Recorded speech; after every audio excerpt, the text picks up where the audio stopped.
प्रशासनिक संगठन और सामाजिक तथा सांस्कृतिक नीतियां। ठीक है, हम ये पढ़े कि 1784 तक ईस्ट इंडिया कंपनी के भारतीय प्रशासन को ब्रिटिश सरकार ने अपने नियंत्रण में ले लिया था। 84 तक आते आते 84 में कौन सा एक्ट आया हुआ था भाई? हाँ, पिट्स यस। इंडिया एक्ट आया हुआ था। विलियम पिट जो कि ब्रिटेन के प्रधानमंत्री थे, उन्हीं के द्वारा एक प्रस्ताव लाया गया था, इसलिए इसका नाम भी रखा गया पिट्स इंडिया एक्ट। और उसकी आर्थिक नीतियां ब्रिटिश अर्थव्यवस्था की आवश्यकताओं को देखते हुए निर्धारित की जाने लगी थी। मतलब जो उन्होंने आर्थिक नीतियां भारत में लागू की थी, वो ब्रिटिश आवश्यकताओं को पूरा करने के लिए थी। अब हम उस संगठन की चर्चा करें जिसके जरिए कंपनी अपने नव प्राप्त उपनिवेश की शासन व्यवस्था का संचालन किया था। आरंभ में कंपनी ने भारत स्थित अपने इलाकों का प्रशासन भारतीयों के हाथों में छोड़ा था। शुरुआत में ऐसे ही था और तब उसकी गतिविधियां देख रेख तक ही सीमित रह गई थी। कहने का मतलब है, इन्होंने सीधे सीधे मतलब प्रत्यक्ष नियंत्रण न स्थापित करके इन्होंने क्या किया था, अप्रत्यक्ष रूप से नियंत्रण लगाया था। ठीक है ना। मगर उसने जल्द ही समझ लिया प्रशासन के पुराने तौर तरीकों का अनुसरण करने से ब्रिटिश उद्देश्य ठीक से प्राप्त नहीं हो सकते। कंपनी ने प्रशासन के कुछ पहलुओं को अपने हाथों में ले लिया। इसमें दो नाम है, एक है वॉरेन हेस्टिंग्स और एक है कॉर्नवालिस। इनके शासनकाल में ऊपर के प्रशासन में आमूल परिवर्तन किया गया, ये आपको याद रखना चाहिए।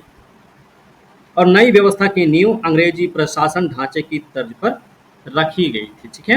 नए क्षेत्रों में ब्रिटिश सत्ता के विस्तार, नई समस्याओं, नई आवश्यकताओं, नए अनुभवों, नए विचारों के फलस्वरूप 19वीं सदी में प्रशासन की व्यवस्था में अधिक गंभीर परिवर्तन भी आए। मगर इन परिवर्तनों के दौरान साम्राज्यवाद के व्यापक उद्देश्य को कभी नहीं भुलाया गया है। चलिए, भारत में ब्रिटिश प्रशासन 3 खंभों पर टिका था। 3 खंभे कौन कौन से थे? तो 3 खंभे हैं भाई। एक तो है नागरिक सेवा, सिविल सर्विसेज, दूसरा है सेना और तीसरा है पुलिस। ऐसा 2 वजहों से था। 2 कारण क्या थे उसके? पहला कारण है कि ब्रिटिश भारत के प्रशासन का मुख्य लक्ष्य कानून और व्यवस्था को बनाए रखना तथा ब्रिटिश शासन को स्थायी बनाना। पहला कारण तो ये रहा कि ब्रिटिश भारत के प्रशासन का मुख्य लक्ष्य क्या रहा? कानून और व्यवस्था को बनाए रखना, ब्रिटिश शासन को स्थायी बनाना। कानून व्यवस्था के अभाव में ब्रिटिश सौदागर, ब्रिटिश विनिर्माता अपनी वस्तुओं को भारत के कोने कोने में बेचने की उम्मीद नहीं कर सकते थे। अगर वो कमजोर स्थिति में होते तो जाहिर सी बात है, वो लोग अपने सामान को इस कोने से उस कोने तक, इस क्षेत्र से उस क्षेत्र तक नहीं पहुंचा सकते थे। है ना, ध्यान रखें। कानून व्यवस्था के अभाव में ऐसा था। फिर विदेशी होने के कारण अंग्रेज भारतीय जनता का स्नेह पाने की आशा भी नहीं कर सकते थे, क्योंकि ये विदेशी भी थे। इसलिए उन्होंने भारत पर अपना नियंत्रण बनाए रखने के लिए जन समर्थन के बदले में शक्ति का सहारा लिया। ठीक है ना। ब्रिटिशर्स ने क्या किए? भारत पर नियंत्रण स्थापित करना, उनको ये मालूम हुआ कि भारत पर अगर नियंत्रण स्थापित करना है तो जन समर्थन तो ऐसे नहीं मिलने वाला है, इतना स्नेह इतना प्यार नहीं मिलेगा, हमको ताकत अपनी दिखानी पड़ेगी, शक्ति का सहारा लेना पड़ेगा। अब वो कहाँ से मिलता भाई? पैसे से, है ना। पैसे से मिलता, उनके शासन प्रशासन करने के ढंग से मिलता, उनके अपने जो सैनिक, उनके अपने जो सिपाही पुलिस जो कुछ होते वो सब उन्हीं के रहते। ड्यूक ऑफ वेलिंगटन ने अपने भाई लॉर्ड वेलेस्ली के मातहत भारत में काम किया था। लॉर्ड वेलेस्ली के मातहत भारत में काम किया था। उसने यूरोप जाने पर लिखा है कि भारत में, ये देखिए किसने लिखा है, ये बात आपको पता होना चाहिए। इन्होंने लिखा है, ड्यूक ऑफ वेलिंगटन ने लिखा है, वेलेस्ली के मातहत में लिखा, मतलब उनकी तरफ से। भारत में सरकार की व्यवस्था, सत्ता की नींव और उसे संभाले रखने, सरकार के कार्यकलापों को चलाने के तौर तरीके समान उद्देश्य के लिए यूरोप में अपनाए गए और तौर तरीकों के बिल्कुल भिन्न हैं। वहां संपूर्ण सत्ता की नींव और उपकरण तलवार है। ठीक है। नागरिक सेवा की बात करें, सिविल सर्विस की बात करें, तो नागरिक सेवा का जन्मदाता किसको माना जाता है? Lord Cornwallis. जैसा कि पहले के एक अध्याय में हम देख चुके हैं, आरंभ में से ही पूर्व में ईस्ट इंडिया कंपनी का व्यापार कर्मचारियों के जरिए होता था। पहले क्या था? कंपनी का जो व्यापार था वो कंपनी के कर्मचारियों के जरिए होता था। कर्मचारियों को बहुत कम मजदूरी दी जाती थी, मगर उन्हें अपना निजी व्यापार करने की इजाज़त थी। कम मजदूरी देने के बावजूद भी कंपनी के कर्मचारियों को व्यक्तिगत व्यापार करने की भी आज़ादी दे दी गई थी, इजाज़त मिल चुकी थी। बाद में जब कंपनी एक क्षेत्रीय शक्ति बन गई, तब उन्हीं कर्मचारियों ने प्रशासनिक कार्य शुरू कर दिए। ठीक है ना। हमने पिछले चैप्टर में भी पढ़ा है कि जब ऐसी कुछ चीज़ें होने लग गई तो जो बचे कुचे लोग थे जो उस क्षेत्र में काम कर, वो अब प्रशासन के मामले में आ गए, है ना। वो और भी दूसरे काम करने लग गए हैं धड़ल्ले से। ये वे तब अत्यंत भ्रष्ट हो गए। चलिए, स्थानीय बुनकरों, दस्तकारों, सौदागरों, जमींदारों का उत्पीड़न कर राजाओं, नवाबों ने से घूस नजराना ऐंठ कर गैर कानूनी निजी व्यापार के जरिए उन्होंने अकथनीय संपदा इकट्ठी की, जिसको लेकर सेवानिवृत्त हो इंग्लैंड चले गए। क्लाइव और वॉरेन हेस्टिंग्स ने उनके भ्रष्टाचार को समाप्त करने के प्रयास भी किए थे। क्लाइव और वॉरेन हेस्टिंग्स ने ऐसा किया था प्रयास, मगर वो इस काम में आंशिक रूप से ही सफल रहे हैं। कॉर्नवालिस 1786 से 93 के बीच में रहे ही भाई, याद रखना है।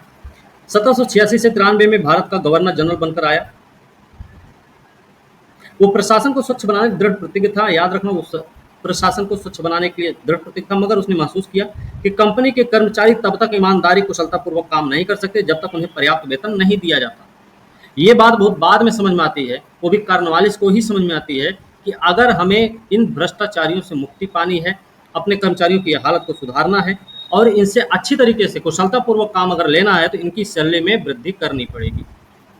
ठीक है, तो इसीलिए उसने निजी व्यापार अफसरों द्वारा नजराने घूस लिए जाने के खिलाफ एक सख्त कानून बनाए, साथ ही उसने कंपनी के कर्मचारियों के वेतन भी बढ़ा दिए।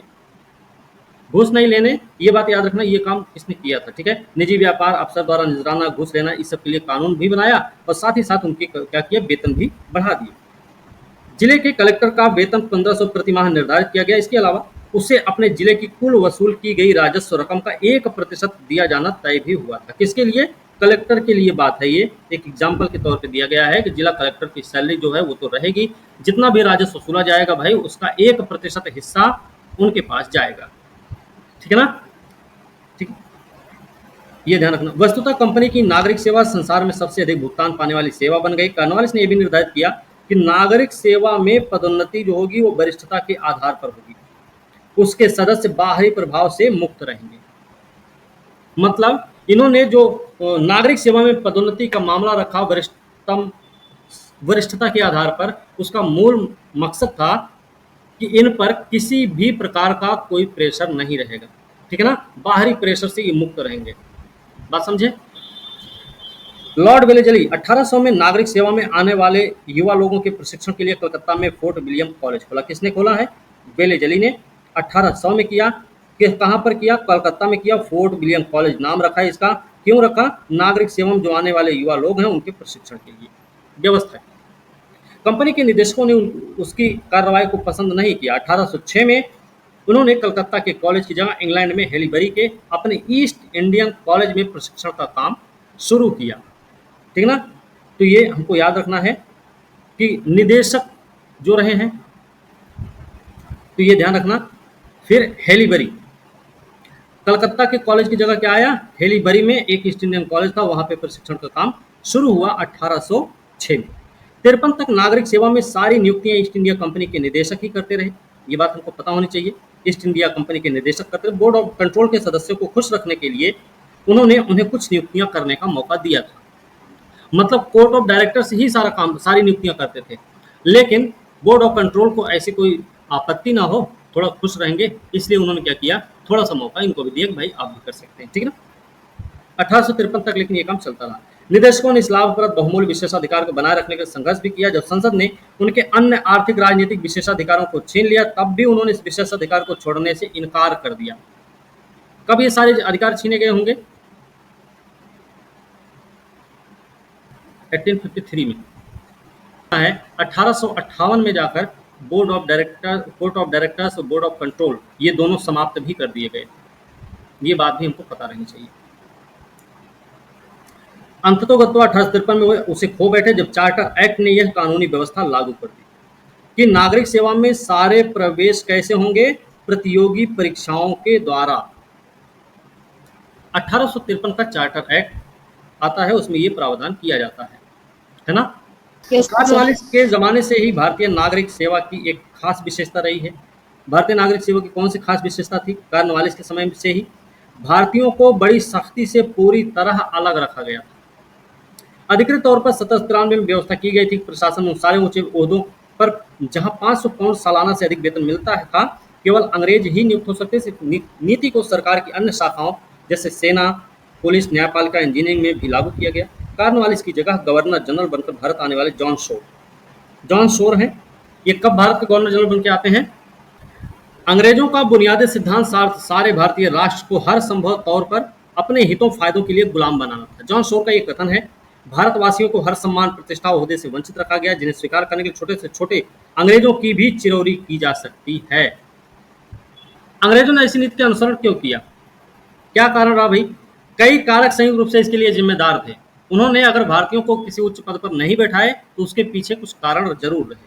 पहला कारण क्या था? उन्होंने उन्हें यह विश्वास था कि ब्रिटिश विचारों, संस्थानों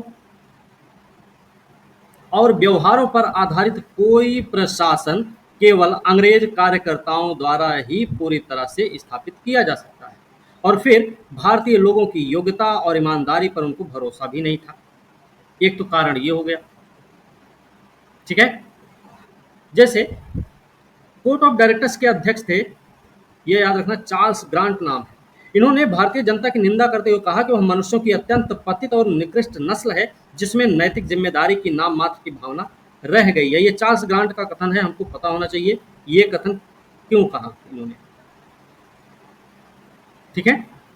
कौन सा? कि मनुष्यों की अत्यंत पतित और निकृष्ट नस्ल है, जिसमें नैतिक जिम्मेदारी की नाम मात्र की भावना रह गई है। ये कहा है चार्ल्स ग्रांट ने, कोर्ट ऑफ डायरेक्टर्स के अध्यक्ष रहे हैं। इन्होंने भारतीय जनता के लिए कहा था, और जो अपने दुर्गुणों का विपन्नता में धसी हुई है। इसी तरह कार्नवालिस का विश्वास था, हिंदुस्तान का हर निवासी क्या है? भ्रष्ट है। कार्नवालिस भी ऐसा कहता था। ये उल्लेखनीय है कि यह आलोचना कुछ हद तक तत्कालीन भारतीय अफसरों, जमींदारों के एक छोटे वर्ग पर जरूर लागू होती थी, मगर यह आलोचना अगर नहीं तो समान रूप से भारत स्थित ब्रिटिश अफसरों पर भी लागू होती थी, क्योंकि भारत में रहने वाले जो ब्रिटिश अफसर थे वो सब भी कैसे थे? एक भ्रष्ट थे, है ना, ठीक है। बसपा कार्नवालिस ने उन्हें ऊंचे वेतन देने का प्रस्ताव इसलिए रखा था कि उन्हें प्रलोभन से दूर रखने में सहायता मिले और वे ईमानदार आज्ञाकारी बन सके, मगर उसने पर्याप्त वेतन का यह उपाय भारतीय अफसरों के बीच से भ्रष्टाचार हटाने के लिए लागू करने के बारे में कभी नहीं सोचा था। उसने जो वेतन में वृद्धि की थी, उसने सिर्फ इसीलिए वृद्धि की थी ताकि कर्मचारियों में जो भ्रष्टता की भावना है वो खत्म हो सके, उनको उनको किसी प्रकार का लालच ना रहे। लेकिन वो भारतीयों के लिए कोई ऐसे उपाय नहीं अपनाए थे, ठीक है। वास्तव में सेवाओं के उच्च वेतन मानों से भारतीयों को वंचित रखने की नीति जानबूझकर अपनाई गई। इन सेवाओं की जरूरत उस समय भारत में ब्रिटिश शासन की स्थापना करने, उसे मजबूत बनाने के लिए था। इन्होंने जो उच्च वेतन पर इन्होंने सिर्फ ब्रिटिशर्स को रखे, अंग्रेजों को रखे, भारतीयों को उससे दूर रखा, उसके पीछे के का एक तथ्य ये भी है, एक कथन ये भी है कि भारत में ब्रिटिश शासन की स्थापना करनी है भाई, और उसको मजबूती भी प्रदान करनी है, ठीक है। जाहिर है ये काम भारतीयों पर नहीं छोड़ा जा सकता, जिसमें अंग्रेजों की तरह ब्रिटिश हितों के लिए न सहज सहानुभूति थी और न उनकी समझदारी थी। इसके अलावा ब्रिटिश समाज के प्रभावशाली वर्ग ये भी चाहते थे कि इंडियन सिविल सर्विस और दूसरी लाभप्रद नौकरियों पर उनका एकाधिकार बना रहे, ठीक है ना। ब्रिटिश समाज के जो प्रभावशाली वर्ग थे वो भी यही चाहते थे, और वह पद उनके बेटों की नियुक्ति के लिए ही सुरक्षित रहे, ठीक है। बस तो इन नियुक्तियों को लेकर उनके बीच घनघोर संघर्ष हुए। नियुक्त करने का अधिकार कंपनी के निदेशकों ब्रिटिश मंत्रिमंडल के बीच बहुत दिनों तक विवाद का विषय भी बना रहा। ऐसी स्थिति में अंग्रेज भारतवासियों को कैसे इन जगहों पर आने देते, मगर छोटे ओहदों के लिए भारतवासियों को बड़ी संख्या में भर्ती किया गया, क्योंकि वे अंग्रेजों की अपेक्षा कम वेतन पर और आसानी से उपलब्ध थे। छोटी नौकरियों पर उन्होंने भारतीयों को रखा, कम वेतन भी देना पड़ता था, आसानी से मिल भी जाते। भारतीय नागरिक सेवा धीरे धीरे दुनिया की एक अत्यंत कुशल शक्तिशाली सेवा के रूप में विकसित हो गई। उसके सदस्यों को काफी अधिकार थे और बहुधा वे नीति निर्माण के कार्य में भाग भी लेते थे, ये भी याद रखना। उन्होंने आज़ादी, ईमानदारी, कठिन परिश्रम की कतिपय परंपराएं विकसित की, और यद्यपि इन गुणों ने स्पष्टतया भारतीय हितों को नहीं बल्कि ब्रिटिश हितों को साधा था। उन्होंने सिविल सेवा में जो भी सुधार किए थे वो भारतीयों के हितों को ध्यान में रख के नहीं किया गया था, वो सिर्फ और सिर्फ ब्रिटिश हितों को ध्यान में रखकर किया गया था, है ना। उनको विश्वास हो गया कि भारत पर शासन करने को उन्हें लगभग दैवीय अधिकार मिल गया है जब इन्होंने ऐसा किया। तो भारतीय नागरिक सेवा को बहुधा इस्पात का चौखटा कहा, ये आपको पता होना चाहिए। भारतीय नागरिक सेवा को कहा गया है इस्पात का चौखटा, जिसने भारत में क्या किया है? ब्रिटिश शासन का पोषण किया और लंबी अवधि तक बनाए भी रखा। कालक्रम से भारतीय जीवन में जो कुछ भी प्रगतिशील उन्नत बातें थी उनकी वह विरोधी बन गई, और इस प्रकार वह उदीयमान भारतीय राष्ट्रीय आंदोलन के हमले का निशाना भी बनती है। इसका दूरगामी परिणाम देखने को मिलता है जो भारतीय राष्ट्रीय आंदोलन के रूप में सामने आता है, जो अभी उत्तर प्रदेश बिहार में। उदाहरण के लिए 1857 में भारत में कंपनी की फौज में 3,11,400 सैनिक थे, जिनमें से 2,65,900 भारतीय थे, मगर उसके अफसर निश्चित रूप से कार्नवालिस के ज़माने से केवल अंग्रेज ही होते थे। सैनिक इतने फौज जो थी, इतने सैनिक हुआ करते थे, उसमें से भारतीय तो इतने ही थे, इतने सारे थे। लेकिन जो अधिकारी का पोस्ट था, जो अफसरों की पोस्ट थी, उस पे सिर्फ और सिर्फ अंग्रेजों का अधिकार था, वो भी कॉर्नवालिस के समय से। 1800 1856 में सेना में केवल 3 ऐसे भारतीय थे जिनको 300 रुपये प्रतिमाह वेतन मिलता था, और सबसे ऊंचा भारतीय अफसर एक सूबेदार था। सबसे ऊंचा पद किसका था भारतीय अफसर का?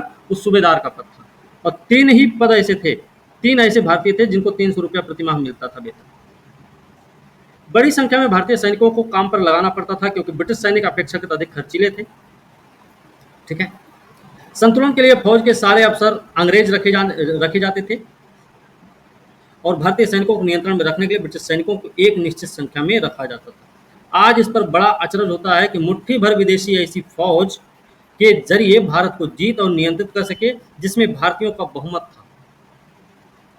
ठीक है। ऐसा 2 कारण से संभव हुआ। जो भारतीयों पर इनका नियंत्रण स्थापित हुआ, भारत को इन्होंने जीता, इतना सब कुछ होने के बाद, इतने सारे सैनिक होने के बाद भी उसके 2 कारण रहे। एक, और उस समय देश में आधुनिक राष्ट्रीयता का अभाव था। पहली चीज तो ये रही कि राष्ट्रीयता का अभाव रहा। बिहार या अवध के किसी सैनिक ने ना यह सोचा और ना ही वह यह सोच सकता था कि मराठों या पंजाबियों को हराने में कंपनी की सहायता कर वह भारत विरोधी हो रहा है। उसको इस बात का अंदाजा नहीं था। दूसरी ओर भारतीय सैनिक की यह बहुत बड़ी मतलब पुरानी परंपरा रही है कि वह जिससे वेतन पाए उनकी निष्ठापूर्वक सेवा करे। ये भी एक परंपरा रही है भारत में। तो ये 2 कारण थे इसके, ठीक है ना। इसलिए इतनी बड़ी सेना, भारत की इतनी बड़ी सेना होने के बावजूद भी अंग्रेजों को भारत पर जीत और नियंत्रण स्थापित हो सका है, ठीक है ना। आमतौर से नमक हलाली कहा जाता था। दूसरे शब्दों में भारतीय सैनिक भाड़े का एक बढ़िया सिपाही था और कंपनी एक अच्छी वेतनदाता थी। चलिए पुलिस की बात करें। पुलिस ब्रिटिश शासन का तीसरा स्तंभ थी।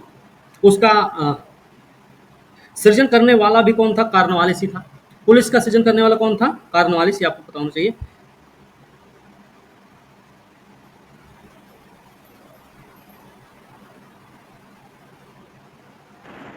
सृजन का मतलब क्या होता है सर? गठन, ठीक है ना।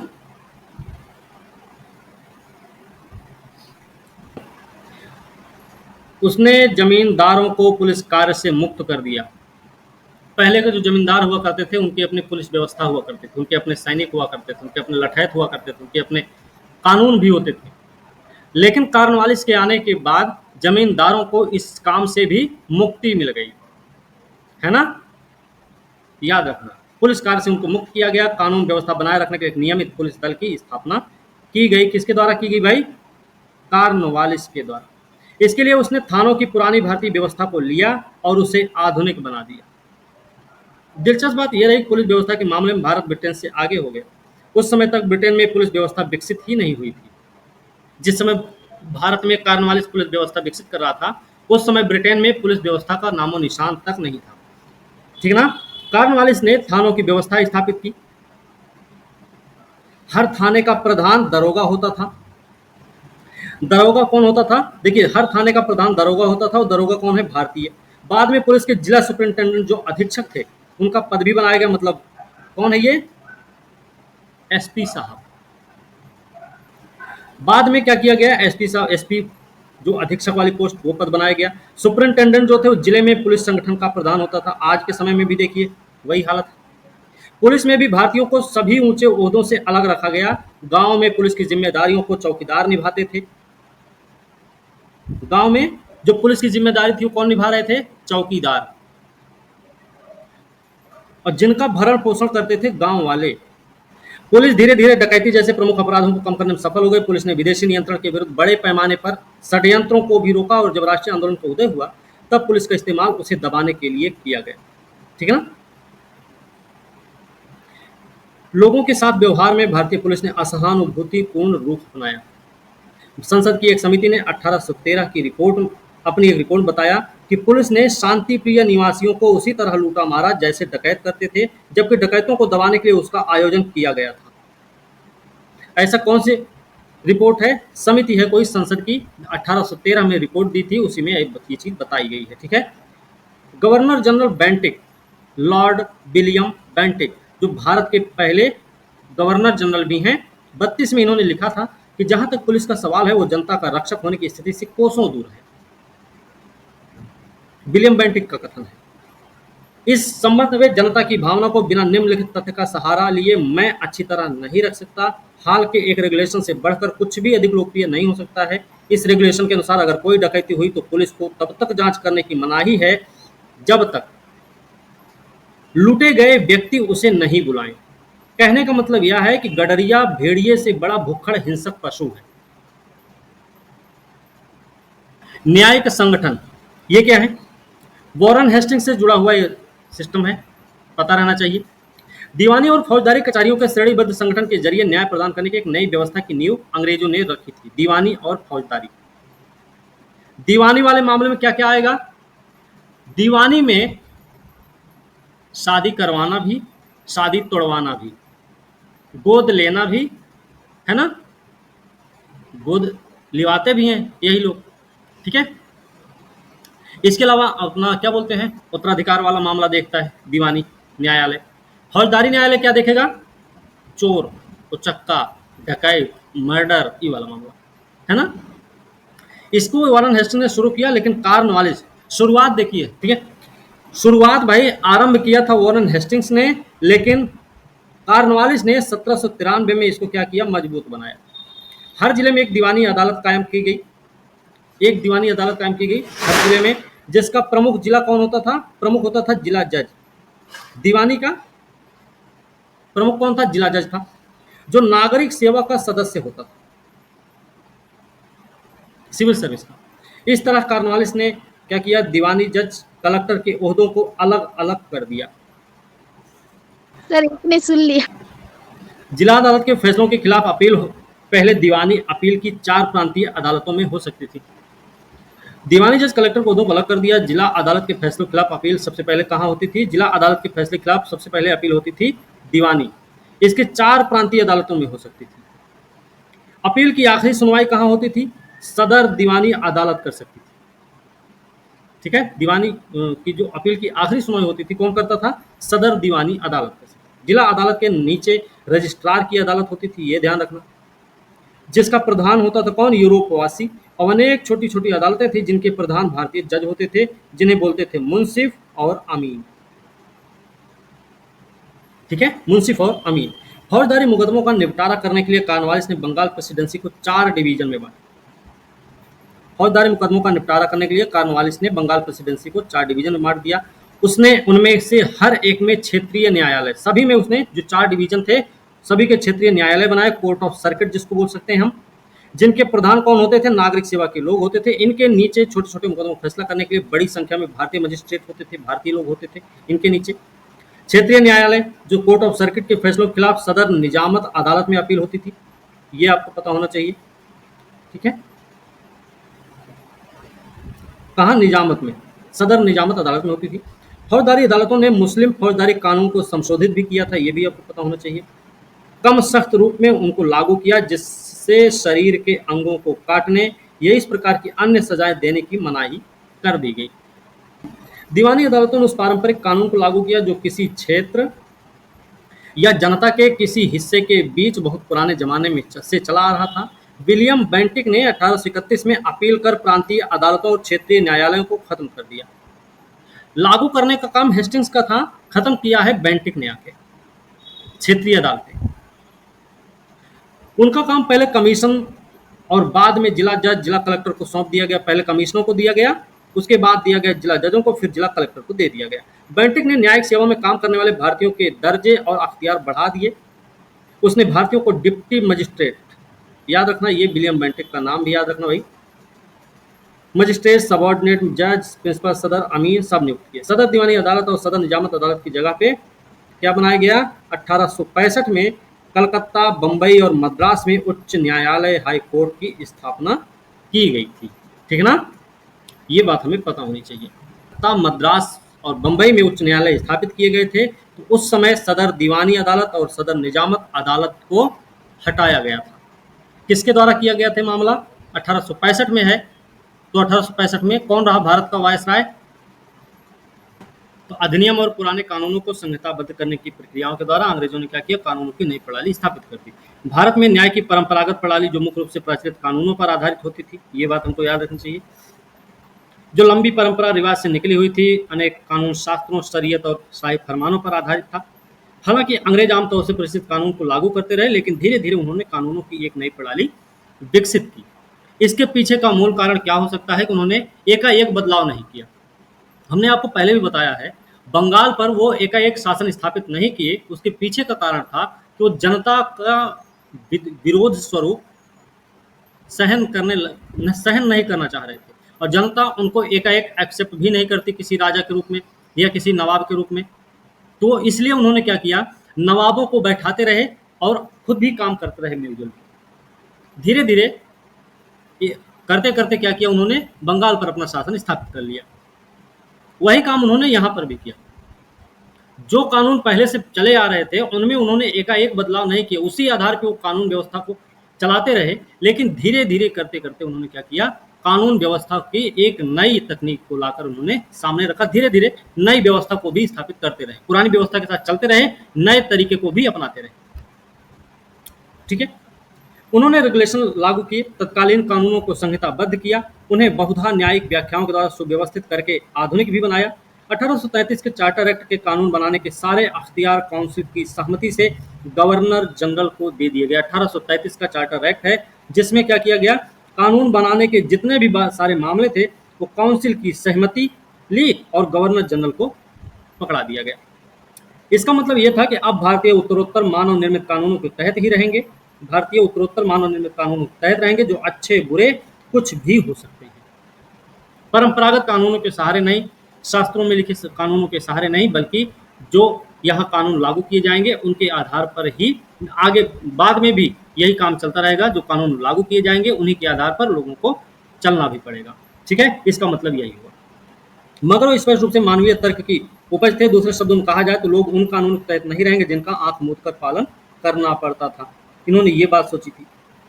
उनके औचित्य पर इसलिए उंगली नहीं उठाई जाती थी क्योंकि वे दैवी और पवित्र माने जाते थे। पहले विधि आयोग की नियुक्ति की गई, किसके नेतृत्व में भाई, लॉर्ड मैकाले के नेतृत्व में 1833 के चार्टर एक्ट के द्वारा किया गया था। क्यों किया गया था, भारतीय कानूनों को संहिताबद्ध करने के लिए। उसके परिश्रम के फलस्वरूप भारतीय दंड संहिता आईपीसी, पश्चिमी देशों से लाई गई दीवानी प्रक्रिया, दंड प्रक्रिया संहिताएं, कानूनों की अन्य संहिताएं भी आई हैं। लॉर्ड मैकाले की देन रही है। अब सारे देश में एक ही प्रकार के कानून लागू हो गए, उन्हें न्यायालयों के समरूप प्रणाली के जरिए लागू किया गया। इस प्रकार कहा जा सकता है कि भारत को न्यायिक रूप से एक सूत्रबद्ध किया गया है ना। हालांकि ये सरकार अंग्रेजों की बहुत पुरानी प्रक्रिया रही, वो पहले से ही ये काम करते चले आ रहे थे, लेकिन लॉर्ड मैकाले के द्वारा ये काम जब किया गया तो एक महत्वपूर्ण आधार भी तैयार कर दिया है ना, याद रखने की जरूरत है। कानून का शासन, अंग्रेजों ने कानून के शासन, विधि शासन, रूल ऑफ लॉ की आधुनिक अवधारणा को लागू किया है। विधि शासन को लागू किया इन्होंने, कानून के शासन को लागू किया। मतलब यह था कि उनका प्रशासन कम से कम सैद्धांतिक रूप में कानूनों के अनुसार चलाया जाएगा, ना कि शासक की सनक या वैयक्तिक इच्छा के अनुसार चलाया जाएगा, है ना। कानूनों ने प्रजा के अधिकारों, विशेषाधिकारों, जिम्मेदारियों को स्पष्ट रूप से परिभाषित किया था। कानूनों में ये चीज परिभाषित भी की गई थी, इनके अधिकार, विशेषाधिकार, जिम्मेदारी को। बेशक व्यवहार में अफसरशाही पुलिस को मनमाने अख्तियार थे, उन्होंने जनता के अधिकारों, स्वतंत्रताओं में हस्तक्षेप किया, पुलिस प्रशासन ने ऐसा किया भले। कानून का शासन कुछ हद तक व्यक्ति की वैयक्तिक स्वतंत्रता की गारंटी था। कानून का शासन क्या था भाई, पूरी तरह से नहीं कह सकते, लेकिन कुछ हद तक जरूर कह सकते हैं कि व्यक्ति की वैयक्तिक स्वतंत्रता की गारंटी था। यह सही है कि भारत के पिछले शासक आमतौर से रीति रिवाज से बंधे होते थे, मगर उन्हें अपनी इच्छा अनुसार कोई भी प्रशासनिक कदम उठाने का कानूनी अधिकार था। उनसे बड़ी कोई ऐसी सत्ता होती ही नहीं थी, ठीक है, जिसके सामने उनकी कार्रवाइयों को चुनौती दी जा सके। कभी कभी भारतीय शासकों और सरदारों ने अपनी इच्छानुसार इस शक्ति का प्रयोग किया। दूसरी ओर ब्रिटिश शासन के अंतर्गत प्रशासन मुख्य रूप से कानूनों के आधार पर न्यायालयों द्वारा उनकी की गई व्याख्या के अनुसार चलाया जाता था। जो भी कानून लाए गए ब्रिटिश शासन के अंतर्गत, वो सब मुख्य रूप से कानूनों के आधार पर न्यायालयों द्वारा उनकी की गई व्याख्या के अनुसार चलाया जाता था। ठीक है, आज के समय में भी आप देख सकते हैं ये व्यवस्था। कानून बहुधा त्रुटिपूर्ण होते थे। कानून जनता द्वारा लोकतांत्रिक प्रक्रियाओं के नहीं, बल्कि विदेशी शासकों द्वारा निरंकुश तरीकों से बनाए जाते थे। कानून कैसे बनते थे? जो विदेशी शासक थे उनके द्वारा, वो भी कैसे निरंकुश तरीके से बनाए जाते। कानून सरकारी कर्मचारियों पुलिस के हाथों में काफी अख्तियार दे देते थे, मगर शायद एक विदेशी राज के अंतर्गत ये असंभावित था। विदेशी राज स्वभावतः लोकतांत्रिक स्वतंत्रतावादी नहीं हो सकता है, ठीक है ना। उन्होंने जो कुछ भी किए, जैसे उन्होंने मान लीजिए कानून जो किया सरकारी कर्मचारियों और पुलिस के हाथों में काफी ज्यादा उन्होंने ताकत दे दी, तो इसका मतलब यही था कि अगर कहीं पर भी किसी भी क्षेत्र में किसी दूसरे का शासन स्थापित है, किसी दूसरे का राज्य स्थापित है, तो वहां पर यह संभव है कि ऐसी व्यवस्था की ही जाए। कानून के सम्मुख समानता, ये बात रही। अंग्रेजी राज के दौरान भारतीय विधि प्रणाली कानून के सम्मुख समानता की अवधारणा पर आधारित थी, याद रखना इसे। मतलब क्या? इसका मतलब था कि कानून की निगाह में सभी मनुष्य बराबर हैं, जाति धर्म वर्ग के आधार पर बिना किसी भेदभाव के एक ही कानून सब लोगों पर लागू होता था। पहले जो न्याय प्रणाली थी कैसी थी? जाति के भेदभावों का ख्याल करती थी। अभी थोड़ी देर पहले जैसे बताए कि एक ब्राह्मण अगर चोरी करता तो उसको देश निकाला दिया जाता था, अगर एक शूद्र चोरी करता था तो उसको मृत्यु दंड दिया जाता था। पहले की परंपरा ऐसी रही है। लेकिन अभी क्या है कि कानून के सामने सब बराबर है ना, ठीक है। ध्यान रखना, भेदभाव ख्याल करती थी, तथाकथित उच्च जाति निम्न जाति के बीच भेदभाव करती। एक ही अपराध के लिए एक गैर ब्राह्मण की अपेक्षा एक ब्राह्मण को हल्का दंड दिया जाता था। इसी प्रकार जमींदारों और सामंतों को वास्तविक रूप से उतना कड़ा दंड नहीं दिया जाता था जितना एक आम आदमी को दिया जाता था, ठीक है ना। यह भी हमको याद रखने की जरूरत है। वस्तुतः उनके खिलाफ उनकी कार्रवाइयों के लिए अक्सर मुकदमा नहीं चलाया जाता था। अब दीनहीन लोग भी न्यायालय में जा सकते थे। ये अंग्रेजों के आने के बाद हुआ है। मगर कानून के सम्मुख समानता के उत्कृष्ट सिद्धांत का एक अपवाद भी था। अपवाद क्या था इसमें? ये कि यूरोपवासी और उनके वंशजों के लिए अलग अलग अदालत और यहां तक कि अलग कानून भी थे, है ना। यूरोपियों के लिए, उनके वंशजों के लिए। बात यहाँ पे किसी अधिकारी की नहीं थी, बात थी यूरोपियों और उनके वंशजों से संबंधित, ठीक है। ये बात हमको याद रखनी है ध्यान से भाई। उनके खिलाफ फौजदारी मुकदमों की सुनवाई केवल यूरोपीय जज कर सकते थे, ये वाला मामला। अनेक अंग्रेज अधिकारियों, सैनिक अधिकारियों, बागान मालिकों, सौदागरों ने भारतीय लोगों के साथ अहंकारी, निष्ठुर, यहाँ तक कि क्रूर व्यवहार किया। लेकिन जब उनके खिलाफ मुकदमा चलाने के प्रयास हुए तब उन्हें अप्रत्यक्ष और अनुचित संरक्षण दिया गया। फलस्वरूप मुकदमों की सुनवाई करने वाले अनेक यूरोपीय जजों ने उन्हें हल्की सजा दी या ऐसे ही रिहा कर दिया, ठीक है। जैसा कि ऊपर कहा जा चुका है कि उनके खिलाफ मुकदमों की सुनवाई केवल यूरोपीय जज ही कर सकते, फलस्वरूप प्रायः न्याय की हत्या होती थी। मतलब हम इस बात से बिल्कुल नहीं मुंह मोड़ सकते हैं कि अंग्रेजों की शासन व्यवस्था और अंग्रेजों की कानून व्यवस्था में न्याय की हत्या बिल्कुल नहीं होती थी, या न्याय की हत्या होती ही नहीं थी, या फिर कानून के समक्ष सब लोग बराबर थे, ये बात पूरी तरह से लागू थी। ये बातें हम क्लियर नहीं कर सकते, मतलब ये एक एक्सेप्ट नहीं कर सकते, क्योंकि कुछ चीजें अपवाद भी रही हैं, ठीक है। यहां पर कर्मचारी अधिकारी का भी मामला रहा है और उनके ब्लड रिलेशन का भी मामला रहा है, उनके जन्म स्थान का भी मामला रहा है, ठीक है ना।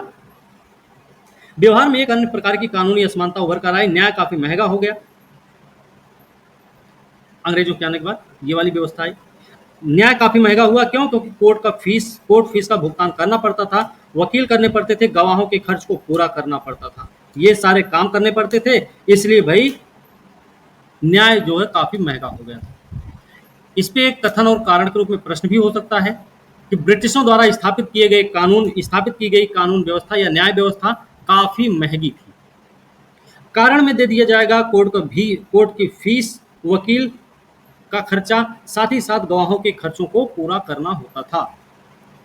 तो बात सही है, कथन कारण भी सही है, कारण कथन की व्याख्या भी करेगा, ठीक है।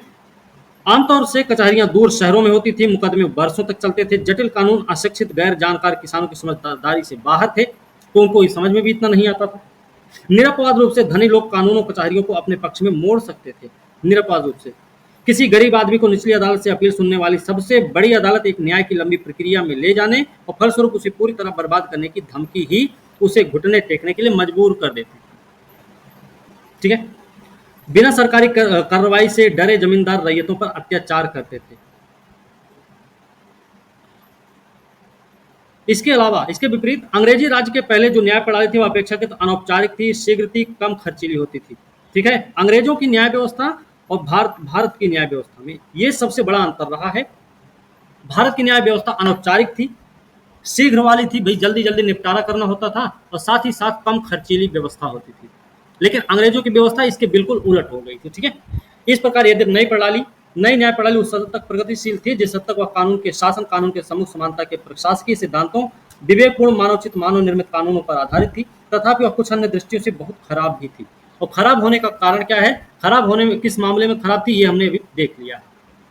खर्चे के मामले में खराब थी, प्रक्रिया के मामले में खराब थी, बहुत लंबा चौड़ा प्रोसेस होता था भाई। ठीक है, इसमें भी क्या होता था, कई बार निष्पक्ष तरीके से नहीं, पक्षपात करके निर्णय लिए जाते थे, है ना। यहां पर भी गरीबों को परेशान किया जाता था। चलिए, ठीक है, वह अब अधिक खर्चीली हो गई थी, लोगों को न्याय पाने में काफी विलंब भी हो रहा था। सामाजिक और सांस्कृतिक नीति 1813 के बाद हम देख चुके हैं कि ब्रिटिश अधिकारियों ने भारतीय अर्थव्यवस्था का पुनर्गठन, विनियमन ब्रिटिश व्यापार और उद्योग के हितों में किया, व्यवस्था और सुरक्षा की गारंटी के लिए आधुनिक प्रशासन व्यवस्था की स्थापना की। 1813 तक अंग्रेजों ने देश के आर्थिक, सामाजिक, सांस्कृतिक जीवन में गैर हस्तक्षेप की नीति अपनाई थी, ये बात हमको याद रखनी चाहिए। मगर उसके बाद उन्होंने भारतीय समाज संस्कृति के रूपांतरण के लिए सक्रिय कदम उठाए। इसके पहले 19वीं सदी के दौरान ब्रिटेन में नए हितों, नए विचारों का उदय हुआ था। 19वीं सदी के दौरान ही क्या हुआ था, ब्रिटेन में नए हितों का उदय हो गया था, नए विचारों का भी उदय हो चुका था। ठीक है, औद्योगिक क्रांति 18वीं सदी के मध्य में आरंभ हुई थी और जिसके फलस्वरूप क्या हुआ, औद्योगिक पूंजीवाद का विकास ब्रिटिश समाज के सभी पहलुओं को तेजी से बदल रहा था। ठीक है, इसके पहले ये औद्योगिक पूंजीवाद, उदीयमान औद्योगिक हितों ने भारत को अपनी वस्तुओं के लिए बड़े बाजार के रूप में बदलना चाहा। ऐसा केवल शांति बनाए रखने नीति के जरिए नहीं हो सकता था। उन्होंने जो अपने तैयार माल के लिए एक बाजार उन लोग खोज रहे थे, ऐसे तो आसान नहीं था, इतना आसानी से मिल भी नहीं जाता जितना आसान लग रहा है, क्योंकि पता था कि यहाँ पर भी मार्केट बहुत अच्छी खासी है, यहाँ के भी लोग कुशल कारीगर हैं, सौदागर भी हैं, यहाँ पर शिल्पकार भी हैं, दस्तकार वर्ग भी है, यहाँ पर भी मार्केट चल रही है, यहाँ का सामान हमारे से अच्छा भी है, हाथ से बना हुआ है लेकिन अच्छा है।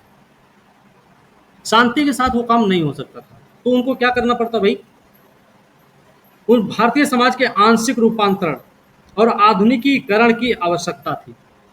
उन्होंने भारतीय समाज का आधुनिकीकरण करना चाहा ताकि उनके सामान का बाजार खुल सके। ठीक है, शिक्षित व्यक्ति, शिक्षा को उन्होंने बढ़ावा दिया, सिर्फ इसी बात के लिए बढ़ावा दिया था ताकि लोग पढ़ लिख लेंगे तो शकल से चाहे जैसे भी रहेंगे लेकिन दिल से जो सोचने वाला तरीका होगा वो उससे ब्रिटिश ही होंगे, है ना। ठीक है, ध्यान रखना ये बात, ऐसा केवल शांति बनाए रखने से नहीं होगा भाई। इस प्रकार इतिहासकारों थॉमसन और गैरेट, थॉमसन है और गैरेट, इन्होंने क्या बताया कि पुरानी बटमारी की मनोदशा और तरीके आधुनिक उद्योगवाद और पूंजीवाद की मनोदशा तथा तरीके में बदल गए। विज्ञान और प्रौद्योगिकी ने भी मानवीय प्रगति की नई प्रत्याशाएं उत्पन्न कर दी, है ना। आवश्यकता ही आविष्कार की जननी होती है ना। जैसे जैसे मानव सभ्यता का विकास होता गया है वैसे वैसे क्या हुआ है, उनकी आवश्यकताओं में भी वृद्धि होती गई है ना। जैसे जैसे मानव सभ्यता का विकास होता गया वैसे वैसे उनकी आवश्यकताओं में भी वृद्धि होती गई और जैसे जैसे उनकी आवश्यकताएं बढ़ती गई वैसे वैसे नई नई तकनीकों का आविष्कार होता चला गया, है ना। समय बदलने, परिस्थितियां जैसे जैसे बदलती हैं उसी हिसाब से मनुष्य क्या करता है, अपने आप को भी ढालता है, नई नई तकनीक भी सीखता है, कुशल भी होता है वो, है ना। नए नए तौर तरीके वो सीखता ही रहता है। ठीक है, ये बात हमें याद रखनी है। यहाँ पर क्या हुआ, औद्योगिक क्रांति चल रही है और औद्योगिक क्रांति का दौर जो है वो आपका कहाँ पे है, ब्रिटेन में है। 18वीं शताब्दी का मध्य का समय है। औद्योगिक क्रांति जो शुरू हुई थी वो विज्ञान और तकनीक, साइंस और मतलब विज्ञान और तकनीक के बेस पर ही शुरू हुई थी। ठीक है, औद्योगिक क्रांति का मतलब है मशीनीकरण का दौर शुरू हुआ। मशीनीकरण का दौर तभी आएगा जब विज्ञान प्रौद्योगिकी क्या होगी भाई, विकसित अवस्था में या विकास की अवस्था में आ जाएगी।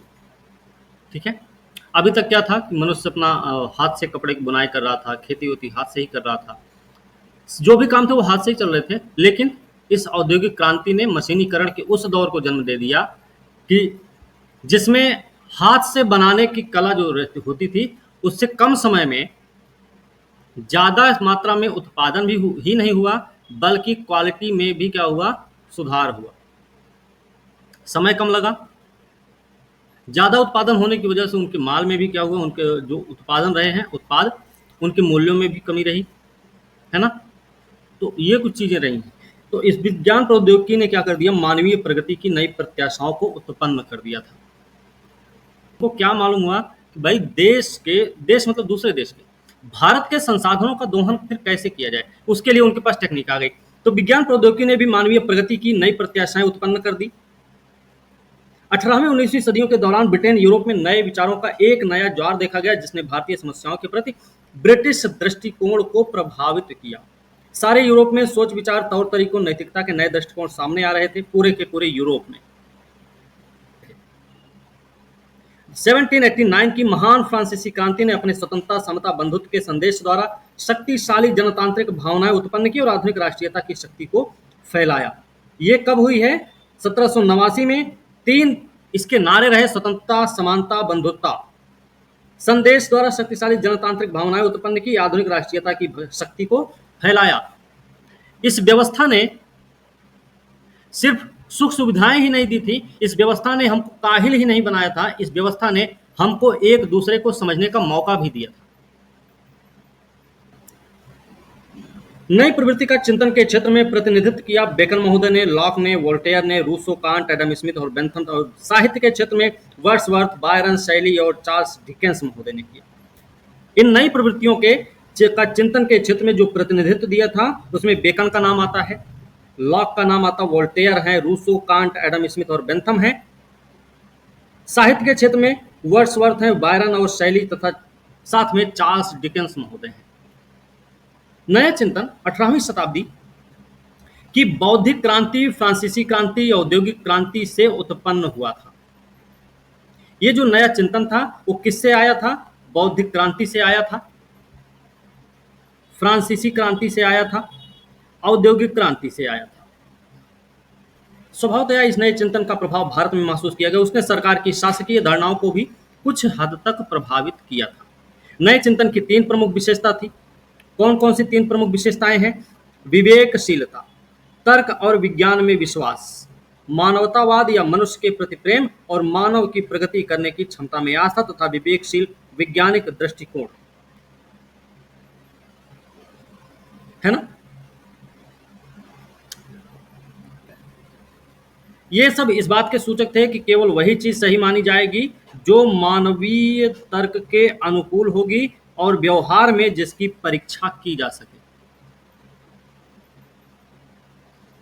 परीक्षण के योग्य जो चीजें हैं वो सही है। आदमी ने सोचा ही होगा, उसको पता हुआ रहा होगा कि इस लोहे को हम पिघला के मोड़ सकते हैं, हसिया बना देंगे, खुरपा बना देंगे, कुदाल बना देंगे, फावड़ा बना देंगे, कुल्हाड़ी बना देंगे, तलवार भी बना देंगे। उसको इस बात का उसके पास था ना, वो सोच सकता था, भरोसा था उसको अपने ऊपर, उसने कर दिखाया। ठीक है। 17वीं 18वीं 19वीं सदियों के वैज्ञानिक प्रगति और उद्योग में विज्ञान के प्रयोग से प्राप्त उत्पादन की विशाल शक्तियां मानवीय तर्क शक्ति का प्रकट प्रमाण थी। ये हमें याद रखना चाहिए। मानवतावाद इस धारणा पर आधारित था कि प्रत्येक मानव प्राणी अपने ही साध्य हैं और इसी रूप में उसका सम्मान किया जाना चाहिए तथा उसे महत्व भी दिया जाना चाहिए। हर व्यक्ति अपने आप में एक साध्य है। किसी भी मनुष्य को यह अधिकार हो सकता है कि वह दूसरे मनुष्य को अपने सुख का माध्यम समझे। किसी भी मनुष्य को यह अधिकार नहीं हो सकता वह दूसरे मनुष्य को अपने सुख का माध्यम समझे। मानवतावादी दृष्टिकोण ने क्या किया? व्यक्तिवाद, उदारतावाद और समाजवाद के सिद्धांतों को जन्म दिया है। मानवतावादी दृष्टिकोण ने क्या किया है? व्यक्तिवाद को जन्म दिया, उदारतावाद को जन्म दिया, समाजवाद के सिद्धांतों को भी जन्म दिया। ठीक है। प्रगति के सिद्धांत के अनुसार सभी समाज को समय के साथ अवश्य बदलना होता है। कोई भी चीज न जड़ होती, ना हो सकती, ना थी और ना हो सकती है। इसके अलावा मनुष्य में प्रकृति समाज को विवेकशील उचित रूपरेखा के अनुसार फिर से ढालने की क्षमता है। प्रगति का सिद्धांत क्या बोलता है भाई? कोई भी चीज है वो चलायमान अवस्था में विद्यमान है। ठीक है, ये पेन आपकी है, ये पेन भी चलती है।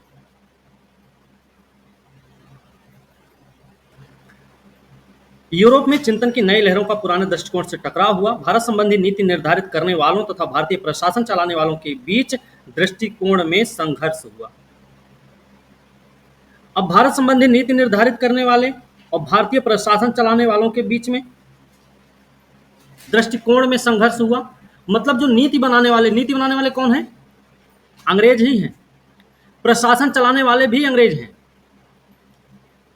हो सकता है जो हमारे नीति निर्धारक रहे वो फ्रांसीसी क्रांति के आधार पर सोच रहे हों, और जो यहाँ पे शासन चला रहे थे बैठ के, जो प्रशासन देखभाल यहाँ पे कर रहे थे, हो सकता है वो अपने आधार पे सोच रहे हों कि हमारा फायदा होना चाहिए सही अच्छा खासा। ठीक है ना?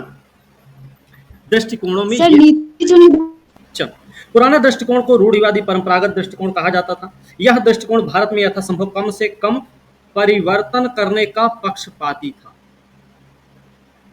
यहाँ पे भारत में जो शासन प्रशासन वाला काम देख रहे थे, यहाँ पे ये भारतीय प्रशासन जो चलाने वाले लोग थे, यहाँ के जमींदार वर्ग भी उसमें शामिल थे, काश्तकार वर्ग शामिल थे, है ना? जो बड़े बड़े लोग थे, जो इस तरीके के लोग थे, वो लोग भी भारतीय प्रशासन में शामिल थे, और वो लोग नहीं चाहते थे कि इन व्यवस्थाओं में किसी भी प्रकार का परिवर्तन हो,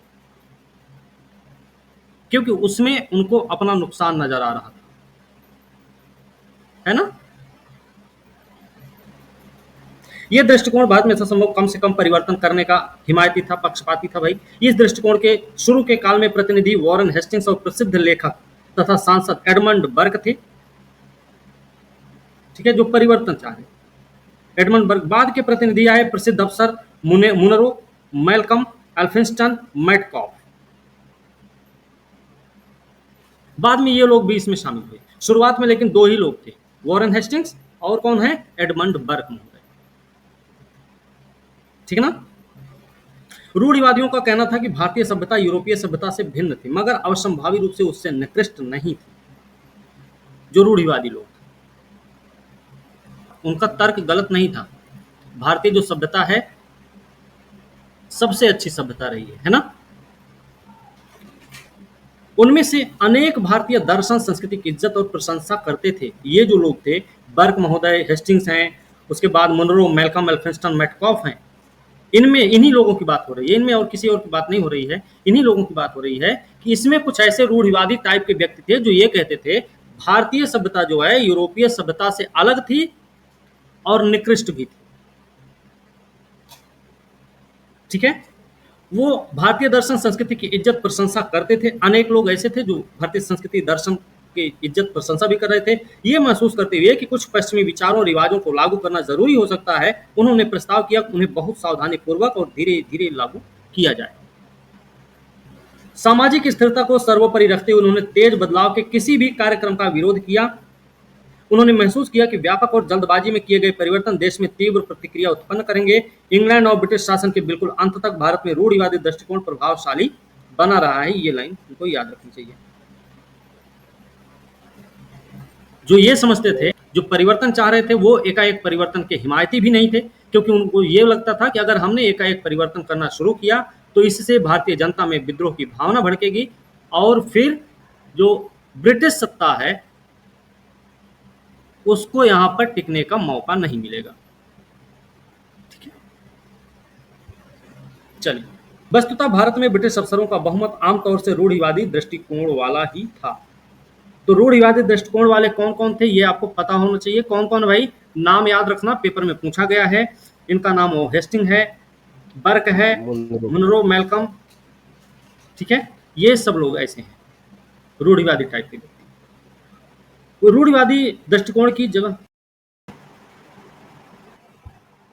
अभी 1800 तक रूढ़िवादी दृष्टिकोण की जगह पर 1800 तक नया दृष्टिकोण आने लगा था जो भारतीय समाज और संस्कृति का कटु आलोचक था। भारतीय सभ्यता को गतिहीन कहकर उसकी निंदा की गई, उसे घृणा की दृष्टि से देखा जाने लगा। जो रूढ़िवादी दृष्टिकोण था उसके विपरीत एक और ऐसा दृष्टिकोण था दूसरा, जो भारतीय समाज और संस्कृति के आलोचक रहे। इन्होंने सभ्यता को गतिहीन कहा है, उसे घृणा की दृष्टि से भी देखे जाने लगे। भारतीय रीति रिवाजों को असभ्यता का प्रतीक माना गया। ठीक है ना? जो संस्कृति और भारतीय समाज और संस्कृति के आलोचक थे, उन्होंने क्या किया, भारतीय रीति रिवाजों का को असभ्यता का प्रतीक माना, भारतीय संस्थानों को भ्रष्ट कहा, पतन उन्मुख बताया, भारतीय चिंतन को संकीर्ण और अवैज्ञानिक भी कहा। ब्रिटेन के अधिकांश अफसरों, लेखकों, राजनेताओं ने इस आलोचनात्मक दृष्टि का प्रयोग भारत की राजनीतिक और आर्थिक दास्ता को उचित बतलाने तथा यह घोषित करने के लिए किया कि वह उन्नति करने योग्य नहीं है और इसलिए उसे स्थायी रूप से ब्रिटिश संरक्षण में रहना चाहिए। ये जो भी इन्होंने किया, जिसका भी जो आलोचक हुआ करते थे, उनके बेस पर, उनके आधार पर जो भी नीति निर्धारक रहे, उन्होंने इस बात को साबित करने में ही लग गए थे कि जो भारतीय लोग हैं वो शासन करने के लायक नहीं हैं, बल्कि ब्रिटेन के या अंग्रेजों के संरक्षण में रहकर अपना काम करने के लायक हैं बस। ठीक है ना? उनको संरक्षण चाहिए। इन्होंने इन्हें राजनीतिक और आर्थिक दासता के रूप में इनका वर्णन किया है। ठीक है? मगर थोड़े से अंग्रेज, जिन्हें रेडिकल्स कहते हैं, रेडिकल्स कहा जाता था, संकुचित आलोचना और साम्राज्यवादी दृष्टिकोण की सीमा से बाहर गए। जो रेडिकल्स थे वो कैसे थे? वो लोग, इनके बारे में इतना याद रखना है कि वो संकुचित आलोचना और साम्राज्यवादी दृष्टिकोण की सीमा से बाहर गए, रेडिकल्स हैं वो। उन्होंने विकसित मानवतावादी विवेकशील चिंतन को भारतीय स्थिति पर लागू करने का प्रयत्न किया। तो रेडिकल्स ने क्या क्या काम किया है? वो साम्राज्यवादी दृष्टिकोण की सीमा से बाहर हट के बात किया। उन्होंने विकसित मानवतावादी और विवेकशील चिंतन को भारतीय स्थिति पर लागू करने का प्रयत्न किया। विवेक बुद्धि के सिद्धांत के फलस्वरूप उनकी धारणा ये थी कि आवश्यक नहीं है कि भारत हमेशा पतित बना रहे, क्योंकि विवेक बुद्धि विज्ञान के रास्ते चलकर सभी समाज में उन्नति करने की क्षमता होती है। जो रेडिकल्स थे, उनको वो ये बात मान ही रहे थे कि कोई भी समाज है या भारतीय समाज ही है, तो वो हमेशा के लिए ऐसे ही नहीं रहने वाला है। ये भारतीय समाज धीरे धीरे ही सही, लेकिन आगे चलकर ये भी कैसा हो सकता है, यहाँ की जनता क्षमतावान भी हो सकती है। यहाँ की जनता क्या कर सकती है, अपनी दशा को सुधारने में अच्छा खासा प्रयत्न कर सकती है। अब अगर अच्छा खासा प्रयत्न करेगी तो जाहिर सी बात है, यहाँ की जनता के हालत भी सुधर जाएंगे और फिर ये खुद शासन करने के लायक बन जाएंगे। जो रेडिकल्स थे, उनका विचार कुछ ऐसा रहा है। उन्नति के सिद्धांत ने उनमें यह विश्वास पैदा किया कि भारतीयों की दशा अवश्य सुधरेगी। इस प्रकार ब्रिटिश समाज के श्रेष्ठता तत्वों को प्रतिनिधित्व करने वाले रेडिकल्स ने भारत को विज्ञान मानवतावाद के आधुनिक प्रगतिशील संसार का भाग बनाना चाहा। ठीक है ना? उन्नति के सिद्धांत में इनको भरोसा था। जो रेडिकल्स थे, उनको उन्नति के सिद्धांत में भरोसा था भाई। उनको ये भरोसा हो गया था कि ये लोग भी क्या करेंगे, ये अपनी अवस्था को जरूर सुधार लेंगे। मतलब ब्रिटिश समाज के श्रेष्ठ तत्वों का प्रतिनिधित्व जो करने वाले रेडिकल्स हुआ करते थे, उन्होंने क्या किया, भारत को विज्ञान तथा मानवतावाद के आधुनिक प्रगतिशील संसार का भाग बनाना चाहा था। ठीक है ना? उस समय जो वैज्ञानिक दौर चल रहा था, उस वैज्ञानिक दौर से ये लोग भारत को जोड़ना चाह रहे थे। ठीक है? जो रेडिकल्स थे, ठीक है, उनके अनुसार आधुनिक पाश्चात्य विज्ञान, दर्शन, साहित्य को अपनाकर वस्तुतः व्यापक और नए तरीके से परिवर्तन के जरिए भारत की कुरीतियों का निराकरण हो सकता है। जो रेडिकल्स थे, वो नए नए तरीके अपनाकर आधुनिक तरीके से शिक्षा दी जाए, आधुनिक तरीके के उनको जो आधुनिक पाश्चात्य विज्ञान है, दर्शन है, साहित्य, इन सब के माध्यम से भारतीयों को सभ्य बनाया जा सकता है। रेडिकल्स को इस बात का भरोसा। 19वीं सदी के तीसरे दशक में भारत आने वाले कुछ अफसर भी रेडिकल दृष्टिकोण से गंभीर रूप से प्रभावित थे। यही नहीं, 1830 के बाद इंग्लैंड में सुधारक व्हिग सत्तारूढ़ थे। व्हिग, लेकिन यहाँ पर इस बात पर बल देने की जरूरत है, मगर यहाँ पर इस बात पर बल देने की जरूरत है कि ऐसे ईमानदार लोक हितैषी अंग्रेजों की संख्या बहुत कम थी और ब्रिटिश शासन पर उनका प्रभाव कभी निर्णायक नहीं रहा है। मतलब जितने भी हम देखें, उसमें से लोक हितैषी कोई व्यक्ति है या ईमानदार व्यक्ति है, तो अंग्रेजों में भी वो भी बहुत कम संख्या है इनकी, ठीक है ना, जिनका प्रभाव कभी भी ब्रिटिश सरकार पर कभी प्रभाव पड़े, वो भी निर्णायक तौर पर पड़े, ये थोड़ा सा मुश्किल है उनकी बात। ब्रिटिश भारत के प्रशासन में शासक तत्व तो साम्राज्यवादी और शोषक बने रहे। वे नए विचारों को तभी ग्रहण करते, सुधारवादी उपायों को तभी और उसी हद तक लागू करते थे जब व्यापारिक हितों और मुनाफे की प्रवृत्तियों से वे नहीं टकराते थे, ठीक है ना। मतलब कहने का है, इन्होंने जो भी काम किए, नए विचारों का, चाहे नए नए विचारों को ग्रहण करने की बात हो या फिर सुधारवादी उपायों को लागू करने की बात हो, सुधारवादी उपायों को उन्होंने इस हद तक ही लागू करना अच्छा माना, मुनासिब समझा था कि जिस हद तक उनके व्यापारिक हित और उनके जो मुनाफे की प्रवृत्ति है उसमें कोई दिक्कत ना आए। अगर इनके सुधारवादी रवैया और व्यापारिक हित में टकराव होता है, उस स्थिति में वो उस सुधारवादी रवैये को छोड़कर वो अपने व्यापारिक हित को ही साधने में लगते हैं। भारत का आधुनिकीकरण उस हद तक ही हो सकता था जिससे कि अपेक्षाकृत आसानी से और पूरे तौर पर ब्रिटिश भारत के संसाधनों का अपने हित में शोषण किया जा सके। ये पूरी तरह से नहीं चाहते थे, बस इतना ही चाहते थे कि कुछ हद तक लोगों को कम से कम पेन पकड़ना भी आ जाए, लोगों को एक हमारी भाषा समझ में आने लगे, लोगों को हमारे विचार, मतलब लोग हमारे विचारों को अपनाने लग जाएं, इतना ही चाहते थे। किसी बड़ी पोस्ट पर उनको नौकरी नहीं चाहिए, वो देना भी नहीं चाहते थे, ठीक है ना। उनको सिर्फ छोटा सा थोड़ा बहुत ही चाहिए कि ठीक है, इतने में हमारा काम चल जाएगा।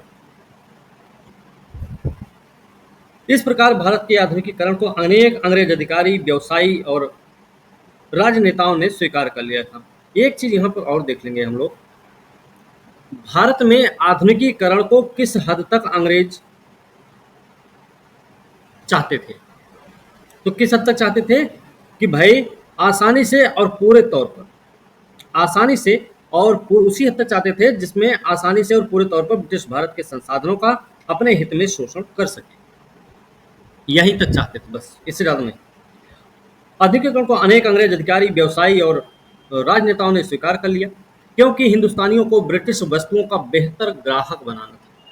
जो यहाँ के कुछ राजनेताओं ने जो कुछ इन्होंने इस बात को स्वीकार, आधुनिकीकरण को स्वीकार किया था, उसके पीछे का मूल कारण क्या था? उसके पीछे का मूल कारण था हिंदुस्तानियों को ब्रिटिश वस्तुओं का बेहतर ग्राहक बनाना, साथ ही साथ उन्हें विदेशी शासन स्वीकार करने के लिए तैयार करना, ठीक है ना। इसलिए ये लोग आधुनिकीकरण चाह रहे थे। उनके आधुनिकीकरण के पीछे का तर्क ये है। वास्तव में बहुत रेडिकल्स भारत संबंधी नीति पर विचार करने में अब अपने विश्वासों को भूल गए। जैसा कि उन्होंने ब्रिटेन में किया, उस तरह जनतांत्रिक सरकार की स्थापना के लिए प्रयास करने के बदले उन्होंने भारत में एक अपेक्षाकृत अधिक सत्तावादी शासन की मांग की, जिसे उन्होंने पितृसत्तावादी कहा था। जो रेडिकल्स थे, जिन्होंने ब्रिटेन में एक अच्छा खासा सुधारवादी रवैया भी अपनाया, अपने अच्छे खासे सुधारवादी विचार भी दिए, वहां पे सब कुछ ठीक ठाक भी किया, वही रेडिकल्स यहाँ भारत में रहकर उस हद तक सुधार की वकालत नहीं कर सके, बल्कि वो सिर्फ इतना ही चाह रहे थे कि यहाँ पर जो सत्ता है, ठीक है ना, जो सत्ता है वो मतलब अधिक सत्तावादी शासन की मांग करने लग गए थे। और किसकी सत्तावादी शासन की मांग होगी? ब्रिटेन के लिए होगी, और वो भी कैसी होगी? पितृ सत्तावादी जैसी होगी। इस दृष्टि से वो रूढ़िवादियों के साथ थे। मतलब रेडिकल्स और रूढ़िवादी दोनों में एक समानता हमको इतनी देर में मिली है, और वो क्या मिली है? पितृ सत्तावादी सोच, ठीक है ना। रेडिकल्स और रूढ़िवादियों में एक समानता हमको मिली, पितृ सत्तावादी सोच। ये आपको ध्यान रखना भाई, दोनों लोग इस बात में बिल्कुल एक बराबर ही बात कर रहे थे। इस दृष्टि से वो रूढ़िवादियों के साथ थे। रूढ़िवादी भी पितृ सत्तावाद के कट्टर हिमायती थे। तो ये दो चीजें तो एक साथ हो गई इनकी, जिसके अंतर्गत भारतीय जनता के साथ बच्चों जैसा व्यवहार किया जाएगा, उन्हें प्रशासन से अलग रखा जाएगा। यहाँ पर पितृ सत्तावाद का मतलब है कि भारतीय जनता के साथ बच्चों जैसा व्यवहार होगा, प्रशासन से उन्हें अलग रखा जाएगा। चलिए, भारत स्थित ब्रिटिश प्रशासकों की मूल दुविधा यही थी कि कुछ सीमा तक आधुनिकीकरण के बिना भारत में ब्रिटिश हितों को नहीं साझा जा सकता था, परंतु पूर्ण आधुनिकीकरण ऐसी शक्तियों को जन्म देता जो उनके हितों के विरुद्ध जाती और काफी आगे चलकर देश में ब्रिटिश प्रभुत्व के लिए खतरा पैदा कर देती। जब से इन्होंने अमेरिका पर अपना शासन स्थापित किया था, तब से लेकर, शुरू से ही लेकर, इन्होंने अमेरिकियों को भी शासन सत्ता चलाने में, संभालने में शामिल करके रखा। परिणाम क्या निकला? कुछ ही समय के बाद अमेरिका में एक स्वतंत्रता संग्राम होता है, क्रांति हो जाती है, अमेरिकी क्रांति होती है 1776 में। अमेरिकी क्रांति के होने के बाद वहां से ब्रिटिश उपनिवेश जो थे वो उखड़ गए। इनको उस गलती का एहसास भी हुआ कि ऐसी गलती हमको नहीं करनी चाहिए थी कि जिसमें हम खुद सबको शासन व्यवस्था संभालने में ही लगा दें। वहां की सीख को यहाँ पर एक्सपेरिमेंट किया जा रहा था। जो अमेरिका में जिस भूल के बलबूते इनका उपनिवेश उखड़ा था, उसका यहाँ पर प्रयोग चल रहा था, एक्सपेरिमेंट कर रहे थे, अनुभव ले रहे थे। ठीक है, एक्सपेरिमेंट चल रहा था भारत में। और कैसे चल रहा था? इन्होंने जो आधुनिकीकरण का मामला बताया है कि हम आधुनिकीकरण चाहते हैं, लेकिन आधुनिकीकरण किस हद तक चाहते हैं ये नहीं बताया। और जो आधुनिकीकरण चाह रहे हैं वो सिर्फ इतना चाह रहे हैं, आदमी चाहे जैसा भी हो, गोरा काला कुछ भी हो, भारतीय ही हो, लेकिन उसके विचार जो हो वो हमसे मैच कर रहे हो। उसके खाने पीने के तरीके, उठने बैठने, पहनने ओढ़ने के तरीके, बात करने के तौर तरीके सब हमारे जैसे हों। हमको कोई कलेक्टर की पोस्ट वाला व्यक्ति नहीं चाहिए भारत में, कोई बहुत बड़ा अधिकारी वाली पोस्ट नहीं चाहिए। हवलदार, थानेदार ये दे सकते हैं, क्लर्क, पुलिस, कांस्टेबल, इनकी नौकरी हम दे सकते हैं इनको, बस उतना ही पढ़ा लिखा होना चाहिए। ठीक है, अंग्रेज आधुनिकीकरण, रेडिकल्स आधुनिकीकरण चाह रहे थे, लेकिन भैया वो अपने व्यापारिक हित को भी साधना चाह रहे थे। अपने ब्रिटिश हित को दांव पर लगाकर आधुनिकीकरण नहीं चाहते थे। उनको सिर्फ चाहिए था आधुनिकीकरण के बलबूते पे कि शक्ल चाहे जैसी होगी, विचार हमारे जैसा होना चाहिए। हमारी जो शासन सत्ता है वो अच्छे से धड़ल्ले से चलती रहनी चाहिए, उसमें कोई दिक्कत नहीं होनी चाहिए, कोई रोक टोक नहीं होनी चाहिए, बाकी कोई दिक्कत नहीं है, जैसा भी है सब सही है। इसलिए उन्हें आंशिक आधुनिकीकरण की अत्यंत सावधान संतुलित नीति अपनानी पड़ी। इस नीति का मतलब था कुछ क्षेत्रों में आंशिक आधुनिकीकरण अपनाने के पीछे क्या मतलब था? कुछ क्षेत्रों में आधुनिकीकरण करना, अन्य क्षेत्रों में उसके रास्ते में रोड़े अटकाना या उसे नहीं होने देना। इनका ये मतलब है। दूसरे शब्दों में कहा जाए तो आधुनिकीकरण को उपनिवेशवादी सीमा के भीतर रहना था और उपनिवेशवाद को बढ़ावा देना था। हमने आपको पहले भी बताया है, इन्होंने जो शिक्षा का विकास किया, प्रेस का विकास किया, डाककार व्यवस्था फैलाई, इन्होंने रेलवे लाइन बिछाई, इन्होंने महिलाओं से संबंधित जो कुछ भी कानून लेकर आए, शादी विवाह वाले जो कुछ कानून लेके आए, इसके पीछे मूल भावना थी कि ब्रिटेन में मशीन से तैयार पूरा माल के लिए एक अच्छा खासा मजबूत बाजार मिल सके। अच्छा खासा मजबूत बाजार किससे बनता है? व्यक्ति से बनता है। व्यक्ति कैसा है? अब हमारे यहाँ तो खद्दर का कपड़ा पहनते थे लोग, खादी का, कोई मतलब ही नहीं। उन्हें कुछ ऐसा किया जाए कि वो भी टिप टॉप होके रहने लगे, और टिप टॉप होके अगर रहते हैं तो हमारे सामान की ही खरीद करने वाले हैं। भारतीय समाज और संस्कृति के आधुनिकीकरण की नीति को ही ईसाई धर्म प्रचारकों विलियम विल्बर फोर्स और ईस्ट इंडिया कंपनी के निदेशक मंडल के अध्यक्ष चार्ल्स ग्रांट जैसे धर्मपरायण लोगों ने बढ़ावा दिया। ठीक ना? ये इस बात को बढ़ावा किसने दिया? भारतीय समाज संस्कृति के आधुनिकीकरण की नीति को किसने बढ़ावा दिया? ईसाई धर्म प्रचारक उसमें शामिल विलियम विल्बर फोर्स रहे हैं। ईस्ट इंडिया कंपनी के निदेशक मंडल के जो अध्यक्ष थे चार्ल्स ग्रांट, इन लोगों ने इसको बढ़ावा दिया है, जो ये चाहते थे कि भारत में ईसाई धर्म फैले।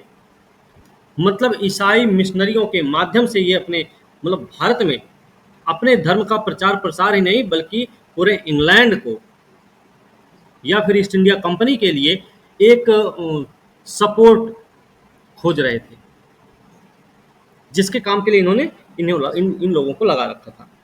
उन्होंने भी भारतीय समाज के प्रति आलोचनात्मक रूप अपनाया, मगर उन्होंने धार्मिक आधार पर ऐसा किया। उनका उत्कट विश्वास था कि ईसाई धर्म ही एकमात्र एकमात्र सच्चा धर्म है और अन्य सारे धर्म झूठे हैं। ये लोग ईसाई धर्म को ही सच्चा मान रहे थे। उन्होंने पश्चिमीकरण के एक कार्यक्रम को इस उम्मीद से समर्थन दिया कि उसके परिणाम स्वरूप अंततोगत्वा देश ईसाई धर्म को अपना लेगा। इनको इस बात पर बड़ा भरोसा था कि अगर पूरी तरह से समर्थन मिल जाता है तो जाहिर सी बात है पूरे देश की जनता क्या करेगी भाई? हुँ? पूरे देश की जनता ईसाई धर्म को अपना लेगी, अपने देश के लोगों को भूल जाएगी। बस समझे? उन्हें ठीक है, उन्होंने सोचा कि पाश्चात्य ज्ञान की रोशनी अपने धर्मों में लोगों के विश्वास को खत्म कर देगी। जो पाश्चात्य शिक्षा की रोशनी है, ज्ञान की रोशनी है, वो क्या करेगी? अपने धर्मों में लोगों के विश्वास को खत्म करेगी और उन्हें ईसाई धर्म का स्वागत करने और उसे अपनाने के लिए प्रेरित करेगी। इन्होंने जो कुछ भी चाल चली आधुनिकीकरण के रूप में ईसाई मिशनरियों के माध्यम से, खास करके उसमें ईसाइयत को बढ़ावा देना था, ईसाई धर्म का प्रचार प्रसार करना था। इसीलिए उन्होंने देश में आधुनिक स्कूल, कॉलेज, अस्पताल खोले, मगर धर्म प्रचारकों को विवेकशील रेडिकल्स का बहुधा अनचाहे सहायक होना पड़ता था। रेडिकल्स का वैज्ञानिक दृष्टिकोण न केवल हिंदू या मुस्लिम पौराणिक कथाओं की बल्कि ईसाई पौराणिक कथाओं की भी जड़ें खोदता था। जो रेडिकल्स के वैज्ञानिक दृष्टिकोण होते थे वो हिंदू मुस्लिम के ही किसी पौराणिक गाथा की बात नहीं करते थे, बल्कि वो ईसाई पौराणिक गाथाओं की भी बात करते थे और उनमें जो कमियां होती थी उनको उजागर भी करते थे। ठीक है, जैसा कि प्रोफेसर एच ये कौन है? हार्टमैन क्या है अंशु? शायद ये हाईवे लिखा हुआ H Deadwell क्या नाम? सर क्या नाम है? बोलिए। Professor H H highway Dadwell गार्डवेल है। Dadwell हार्डवेल है सर। हार्डवेल। नहीं Dadwell सर, ड से दम दम डार्डवेल हैं। हे भगवान। डमरू वाला सर डस। ठीक है, इन्होंने क्या कहा था? अपने ही देवताओं की मान्यता पर शंका प्रकट करने की शिक्षा प्राप्त कर उन्होंने पाश्चात्य प्रभाव में आए भारतीयों की बात कर रहे हैं। उन्होंने मतलब पाश्चात्य प्रभाव में आए व्यक्ति भारतीयों की बात कर रहे हैं। बाइबल की प्रामाणिकता और उसके वृत्तांत की सच्चाई पर भी संदेह व्यक्त किया। ठीक है ना? धर्म प्रचारकों ने पितृ सत्तावादी साम्राज्यवादी नीतियों का भी समर्थन किया। धर्म प्रचारकों ने, क्योंकि वो एक कानून व्यवस्था ब्रिटिश प्रभुत्व को अपने धार्मिक प्रचार के काम के लिए आवश्यक समझते थे। धर्म प्रचारक जो थे वो पितृ सत्तावादी साम्राज्यवादी नीति का समर्थन भी किए, है ना?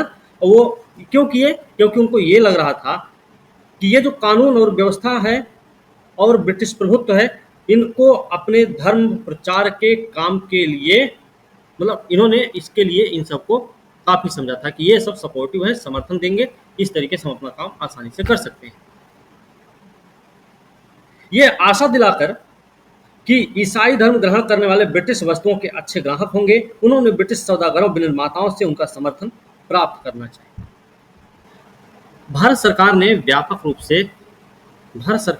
रूप से आधुनिकीकरण के बदले सावधानी और धीमी गति से नए परिवर्तन लाने की जो नीति अपनाई, उसके लिए जिम्मेदार अन्य कारणों में भारत स्थित ब्रिटिश अधिकारियों में रूढ़िवादी दृष्टिकोण का बोलबाला और एक धारणा ये भी कि भारतीयों के धार्मिक ख्यालों, सामाजिक रिवाजों में हस्तक्षेप करने से भारतीय जनता के बीच क्रांतिकारी प्रतिक्रिया हो सकती है। भारतीय समाज में या भारतीय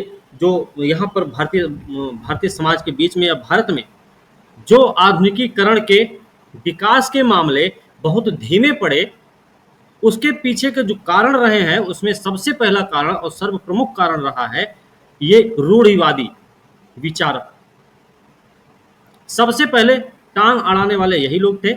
दूसरा जो कारण रहा है वो भी भारी भरकम ही रहा है, वो अपने सुरक्षा को ध्यान में रख के किया गया था, और वो है क्या कि कहीं अगर हम एकाएक परिवर्तन कर देते हैं तो भारतीयों को अपने धार्मिक मामलों में हस्तक्षेप न लग जाए और बदले में वो अपनी प्रतिक्रिया न व्यक्त कर दें। ठीक है, तो इसके दो कारण रहे हैं। जो आधुनिकीकरण बहुत धीमे धीमे हुआ, उसके दो मूल कारण रहे। ठीक है ना? यहाँ तक कि अत्यंत कट्टर रेडिकल्स ने भी इस चेतावनी की ओर ध्यान दिया, क्योंकि ब्रिटिश शासक वर्ग के अन्य सदस्यों के साथ उन्होंने भी भारत में ब्रिटिश शासन की सुरक्षा स्थायित्व का कामना की है, जिसके सामने हर अन्य विचार का महत्व गौड़ था। जो रेडिकल्स थे वो भी इस विचार से सहमत थे, इस बात से सहमत थे कि भाई अगर एकाएक हम बदलाव करेंगे तो इससे हमें भारतीयों की प्रतिक्रिया का सामना करना पड़ सकता है। हो भी सकता है कि हमारा बोरा बिस्तर यहाँ से बंधे और हमको चंपत करवा दे ये लोग, है ना। इस बात से ये भी रेडिकल्स जो थे वो भी उस बात पर विशेष ध्यान रखते थे। ठीक है। और इन सब के पीछे का मूल कारण क्या था? अपने शासन सत्ता को मजबूत करना, अपनी पकड़ को कमजोर नहीं करना था। वस्तुतः आधुनिकीकरण की नीति को 1858 के बाद धीरे धीरे छोड़ दिया गया, क्योंकि भारतीय योग्य शिष्य सिद्ध हुए और वे अपने समाज के आधुनिकीकरण, अपनी संस्कृति पर जोर देने की दिशा में बढ़ गए। 1857 की क्रांति अंग्रेजों के लिए एक सुनामी बन के आई थी। जो रास्ते में पड़ता था उसी को गिराती थी, झकझोर देती थी, उड़ा लेती थी। अंग्रेजों ने भारत में ऐसी किसी सुनामी की कामना तक नहीं की थी। उनको ऐसी सुनामी नहीं देखनी थी। ऐसी सुनामी का कभी मतलब भी नहीं सोचे थे कितनी बड़ी सुनामी हमको झेलनी पड़ सकती है। लेकिन जब उन्होंने 1857 की क्रांति को देखा, उसके बाद इनके अपने होश उड़ गए।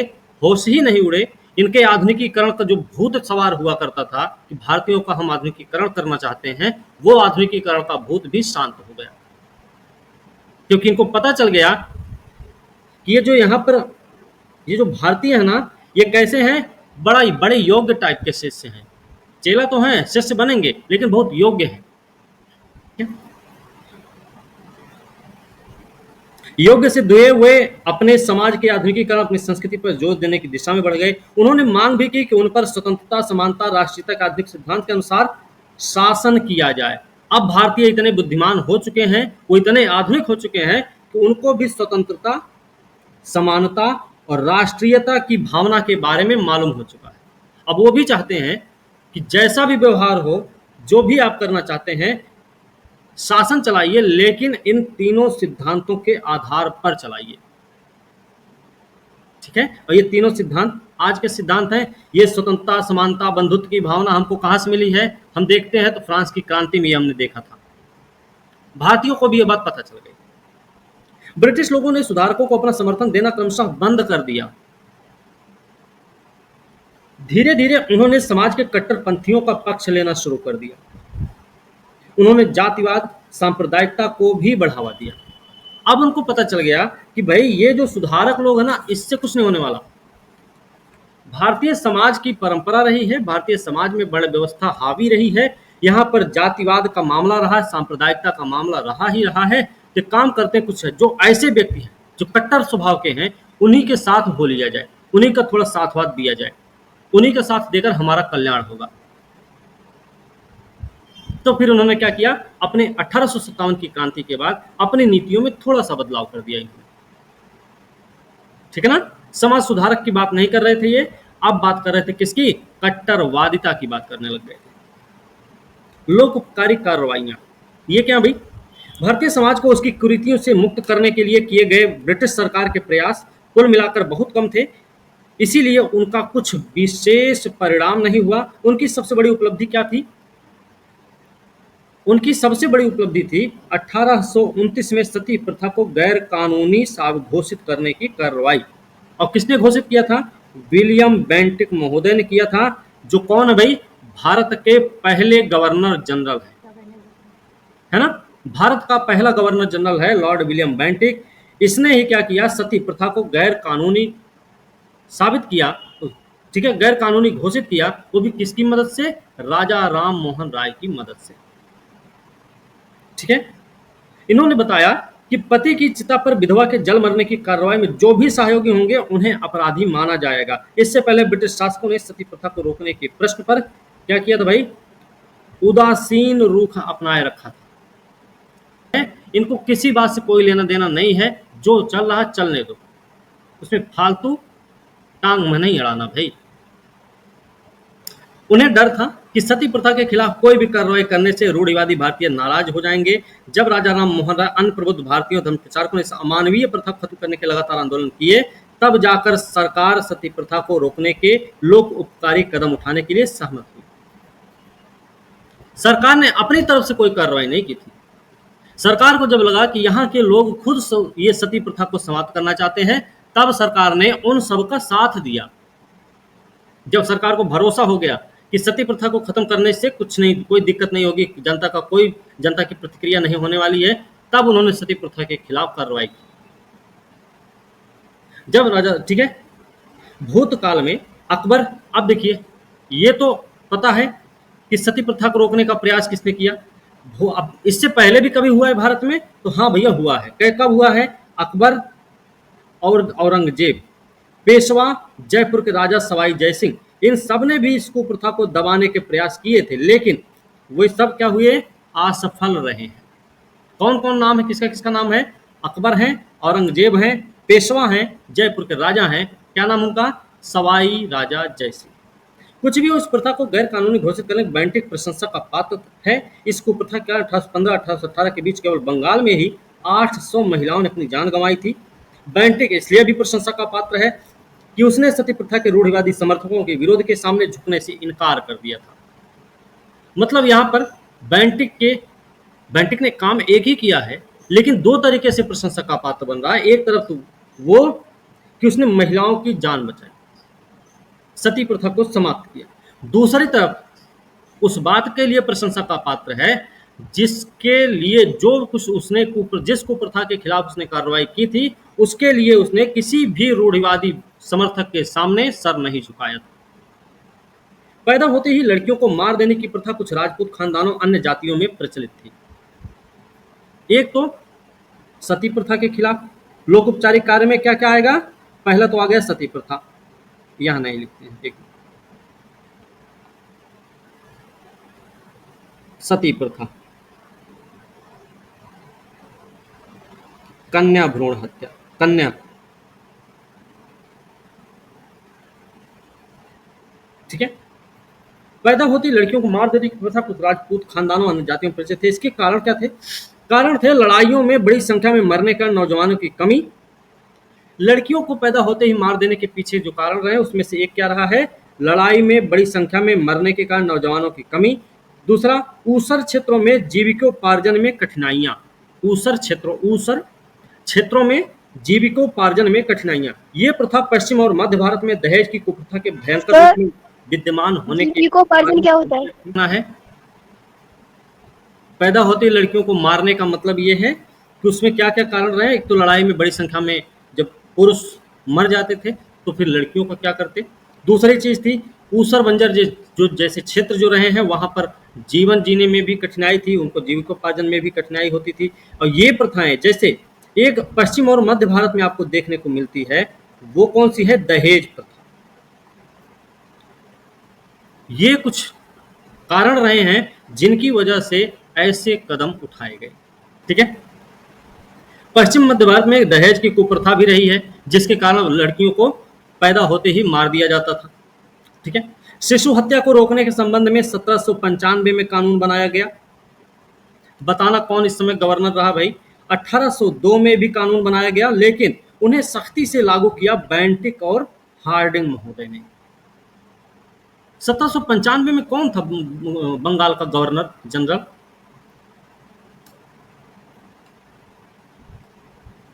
है, ठीक है। बैंटिक और हार्डिंग महोदय ने यह काम किया था। हार्डिंग ने नरबलि प्रथा को खत्म किया, इसके लिए कानून बनाए। ये प्रथा कहां चल रही थी? गोंड नाम की आदिम जाति में प्रचलित थी। गोंडों में प्रथा थी कौन सी? नरबलि प्रथा। इसको समाप्त करने का काम किसने किया? लॉर्ड हार्डिंग ने। भारत सरकार ने 1856 में हिंदू विधवाओं के पुनर्विवाह के लिए कानून पास किया। हिंदू विधवाओं के पुनर्विवाह के लिए कानून पास किया कब? 1856 में। इस समय कौन है भारत में? भारत का गवर्नर जनरल? हाँ, लॉर्ड कैनिंग महोदय है इस समय। सरकार ने पंडित ईश्वर चंद्र विद्यासागर अन्य सुधारकों द्वारा इसके पक्ष में लगातार आंदोलन चलाने के बाद ये कार्रवाई की थी। ईश्वरचंद्र विद्यासागर इसमें अग्रणी भूमिका निभाए थे हिंदू विधवा पुनर्विवाह के मामले में, और इस कानून के तात्कालिक प्रभाव कुछ विशेष नहीं हुए थे। ठीक है, इन सब सरकारी सुधारों ने भारतीय समाज के में भारतीय समाज को व्यवस्था को सतही तौर पर ही प्रभावित किया तथा जनता के विशाल बहुमत के जीवन पर इसका कोई खास असर नहीं पड़ा। शायद एक विदेशी सरकार के लिए इससे अधिक कुछ करना संभव भी नहीं था। ठीक है ना। शिक्षा का विकास, आधुनिक शिक्षा का प्रसार। अंग्रेज आधुनिक शिक्षा आरंभ करने में अधिक सफल रहे हैं, ये आपको एक स्टेटमेंट के रूप में याद रखना चाहिए। ठीक है, निस्संदेह आधुनिक शिक्षा का प्रसार केवल सरकार के प्रयास से ही नहीं हुआ था, ये बात हमको याद रखनी होगी। बिहार के परिप्रेक्ष्य में भी आपको ध्यान रखना ये बात।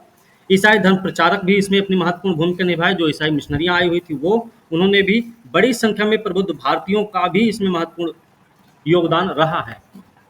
आधुनिक शिक्षा का उदय और विकास देखा जाए तो आधुनिक शिक्षा के विकास के रूप में अगर देखें तो सबसे पहले हमें इसकी पृष्ठभूमि पता होनी चाहिए। पृष्ठभूमि के रूप में अगर देखा जाए तो इसमें सबसे पहले तो हम ये देखेंगे कि 18वीं शताब्दी में ही देश में राजनीतिक जो उथल पुथल था उसकी वजह से हिंदू मुस्लिम शिक्षा केंद्र क्या हो गए थे, लुप्त हो रहे थे, है ना। पेज निकाल लेते हैं। ठीक है, शिक्षा की पृष्ठभूमि क्या रही है। पृष्ठभूमि आप लिख सकते हैं 18वीं शताब्दी की राजनीतिक उथल पुथल। 18वीं शताब्दी का राजनीतिक उथल पुथल ने क्या कर दिया कि इन्होंने हिंदू मुस्लिम जो शिक्षा के केंद्र हुआ करते थे वो लुप्त प्राय हो गए थे, है ना। इसके अलावा राष्ट्रीय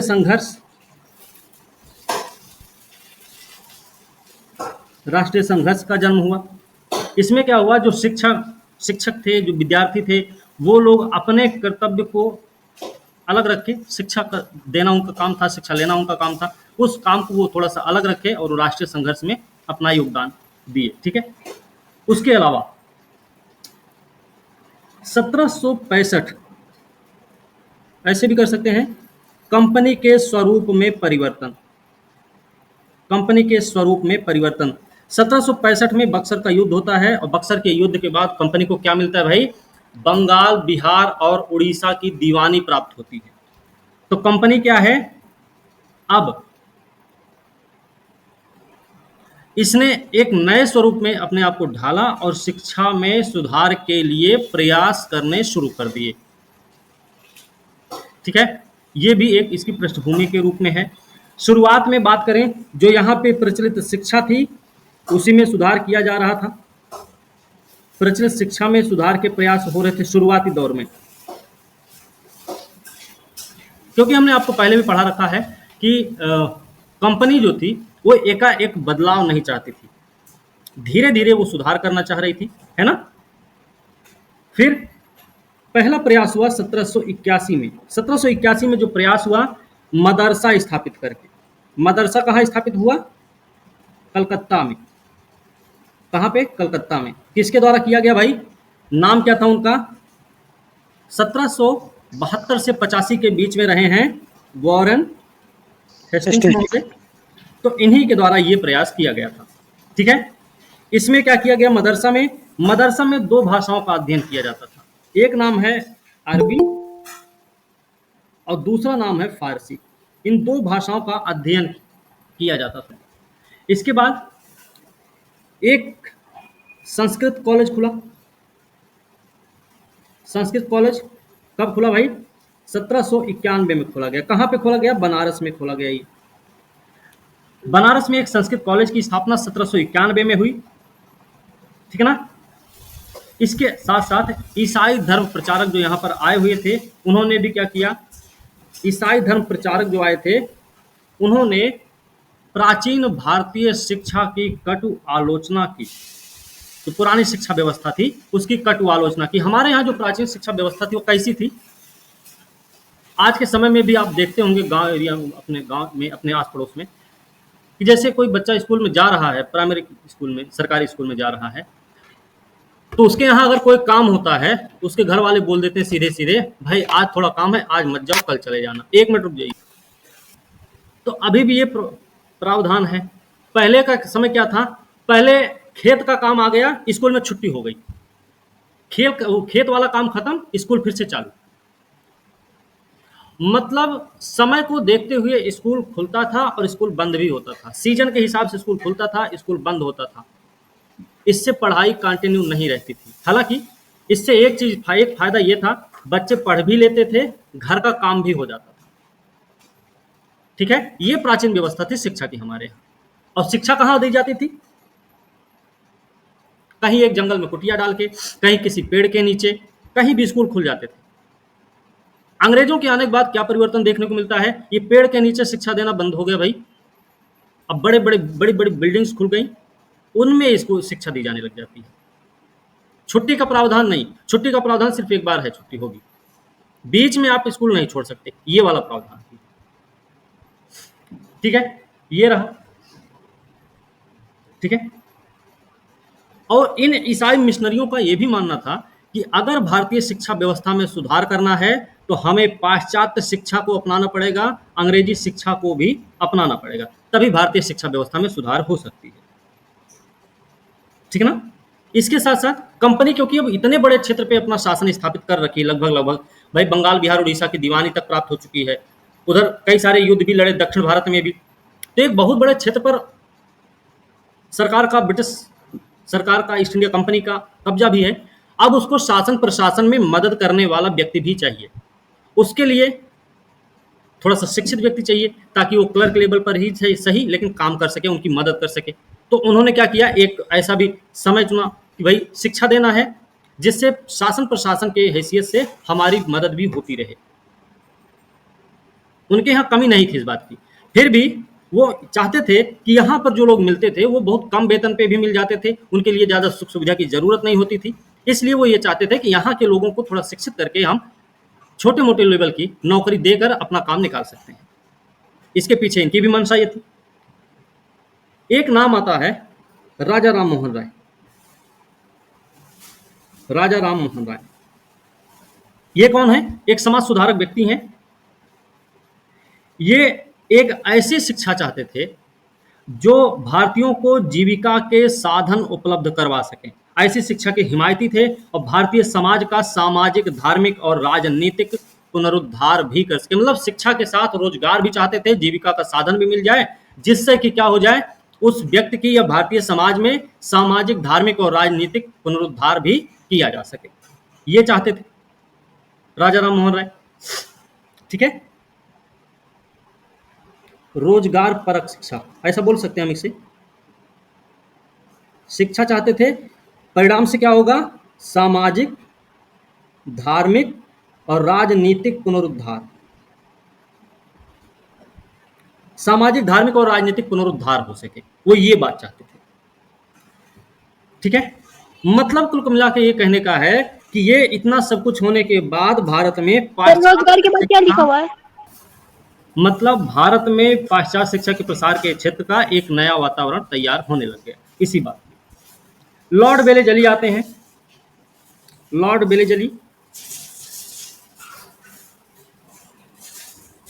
कब आते हैं, ये 1799 में चौथा आंग्ल मैसूर युद्ध हुआ था, तब ये थे ना वेलेजली। 1800 की बात है। इन्होंने क्या किया, कंपनी के असैनिक अधिकारियों की शिक्षा के लिए इन्होंने क्या किया है, फोर्ट विलियम कॉलेज की स्थापना की। फोर्ट विलियम कॉलेज की स्थापना की। फोर्ट विलियम कॉलेज कहाँ पे है, कलकत्ता में। किसके लिए है, असैनिक अधिकारियों की शिक्षा के लिए है ना। लेकिन क्या हुआ, 1802 में इसे फिर से बंद कर दिया गया। ठीक है, इसी के साथ एक प्रस्ताव आता है, नाम क्या है, मैकाले।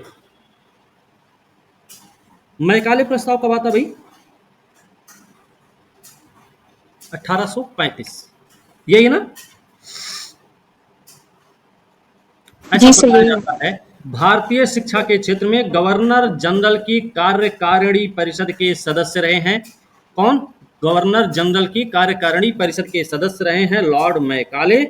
इनका जो प्रस्ताव आया 1835 का, वो शिक्षा के क्षेत्र में मील का पत्थर साबित हुआ। मैकाले ने अपने उद्देश्य को प्रकट किया, शिक्षा के अपने प्रस्ताव में ही अपने उस उद्देश्य को प्रकट किया, जिसमें उन्होंने बताया कि भारत में व्यक्तियों की एक ऐसी श्रेणी तैयार करनी है या तैयार की जाए जो रंग और रूप से भारतीय ही हों, लेकिन ज्ञान, प्रवृत्ति और नैतिकता की दृष्टि से अंग्रेज हों। इन्होंने अपने उद्देश्य को प्रकट किया सबके सामने। ठीक है, कि जो भी हो, शिक्षा देके एक ऐसा वर्ग हमको तैयार कर लेना है जो रंग और रूप में चाहे जो भी रहे, भारतीय ही रहे, ठीक है, लेकिन उनके विचार, उनकी सोच, उनकी नैतिकता, उनके जो ज्ञान है, उनकी प्रवृत्तियां हैं, वो सब कुछ अंग्रेज वाली हों। इन्होंने अपने इस उद्देश्य को बताया अपने इस प्रस्ताव के माध्यम से। ठीक है, अगर देखा जाए नॉर्मल तरीके से, साधारण रूप से देखा जाए, तो मैकाले चाहता था ब्राउन रंग का अंग्रेज चाहता था। ये ब्राउन रंग के अंग्रेज की चाहत थी इसकी। मतलब ऐसा बोला जा सकता है, ब्राउन रंग के अंग्रेज की चाहत ने मैकाले को अपने प्रस्ताव पेश करने के लिए क्या किया? विवश भी कर दिया, या फिर मजबूर भी कर दिया, या फिर बोला जाए तो इसने अपने इस उद्देश्य की प्राप्ति के लिए अपने शिक्षा के प्रस्ताव को आगे बढ़ाया। ठीक है ना? ओके। और ये जो ब्राउन रंग के अंग्रेज होते, वो क्या करते भाई? ये छोटे मोटे काम के लिए होते, बड़ा काम के लिए नहीं। अधिकारी वर्ग नहीं, ये सिर्फ निम्न स्तरीय कार्यभार संभालने के लिए होते, बस निम्न स्तरीय कार्यभार संभालने के लिए होते, इसका मानना था। इसी में एक नाम और आता है, विलियम बेंटिक। ये कौन है? भारत का पहला गवर्नर जनरल है, लॉर्ड विलियम बेंटिक। अच्छा, जो मैकाले का प्रस्ताव आया था, वो डेट भी याद रख सकते हैं, 2 फरवरी 1835 को। स्वीकार इसने कब किया है? 7 मार्च 1835 को विलियम बेंटिक ने स्वीकार कर लिया, मैकाले प्रस्ताव को स्वीकार कर लिया भाई। मतलब ये है कि भविष्य में पाश्चात्य शिक्षा के प्रचार और प्रसार के लिए सरकारी प्रयास किए जाएंगे।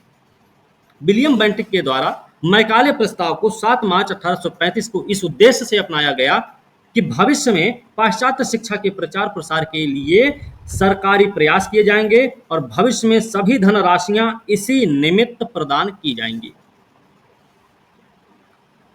ठीक है, इसी निमित्त प्रदान की जाएंगी। ओके। इसमें क्या हुआ, एक चीज और है कि जब जो मैकाले पद्धति रही है, अंग्रेजी सरकार ने मैकाले पद्धति के अधीन जो शिक्षा देने की बात की थी, उसमें एक नाम सुना होगा, डाउन फिल्टरेशन थ्योरी। ये ना, भारत के जो उच्च वर्ग के लोग हैं उनको शिक्षा दी जाएगी, फिर उनके माध्यम से शिक्षा जो है ना छन छन के नीचे तक पहुंचेगी, मतलब निचले तबके तक के लोगों तक वो पहुंच जाएगी। इस सिद्धांत का मानना ये था। ठीक है, हालांकि मैकाले ने जो भी प्रस्ताव रखे, उन्होंने शिक्षा का माध्यम किसको बनाया था? अंग्रेजी। अब यहाँ पे याद रखना होगा कि मैकाले का जो शिक्षा प्रस्ताव था, वो अंग्रेजी शिक्षा के क्षेत्र में मील का पत्थर साबित हुआ। ठीक है ना? और वो भी उच्च वर्ग के लिए ही। ठीक है ना? इसने इतना बोल दिया था कि भारत के उच्च वर्ग को अंग्रेजी माध्यम द्वारा शिक्षित करने का प्रयास किया जाएगा। मैकाले के प्रस्ताव में ये बात आई थी सामने। इसके बाद एक और नाम आता है,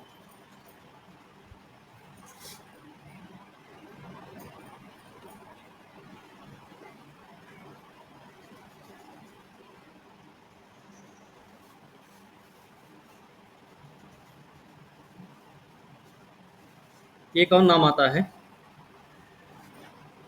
नाम है चार्ल्स वुड। ठीक है, दिख रहा है चार्ल्स वुड। ये कौन है भाई? ये आया था चार्ल्स वुड का निर्देश पत्र है 1854 में। इसको वुड्स डिस्पैच भी कहा जाता है, ठीक है ना। 1854 में भारत सरकार को एक नई शिक्षा योजना के रूप में चार्ल्स वुड ने वुड्स डिस्पैच प्रस्तुत किया, एक नई शिक्षा नीति के रूप, एक नई शिक्षा योजना के रूप। योजना का नाम रहा वुड्स डिस्पैच या वुड्स का निर्देश पत्र, ठीक है ना। ये हमें याद रखना। इसके आधार पे क्या किया गया, इसके आधार पे अखिल भारतीय शिक्षा, भारतीय शिक्षा की एक नियामक पद्धति, एक नियामक पद्धति का गठन किया गया, ठीक है। इसे भारतीय शिक्षा का मैग्ना कार्टा भी कहा जाता है, जैसा भी इन्होंने बताया भी था, ठीक है। इसको भी आप लिख सकते हैं, भारतीय शिक्षा का मैग्ना कार्टा, ठीक है ना। 1781 में वॉरेन हेस्टिंग्स ने की थी। उसके पहले प्रमुख कौन बनाए गए थे?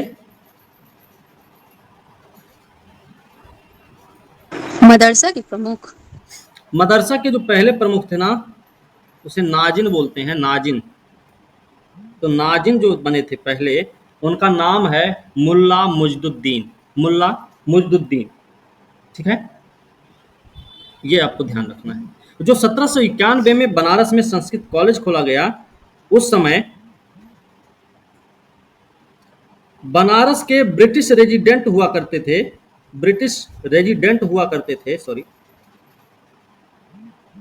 Jonathan Duncan. इन्होंने क्या किया था, इन्होंने एक संस्कृत कॉलेज की बनारस में स्थापना की थी। इसमें क्या करना था, संस्कृत कॉलेज में क्या होना था भाई, इसमें हिंदुओं के धर्म, साहित्य और कानून का अध्ययन किया जाता था, ठीक है। ये हमें याद रखना है। पेरिस की रॉयल एशियाटिक सोसाइटी, पेरिस की रॉयल एशियाटिक सोसाइटी,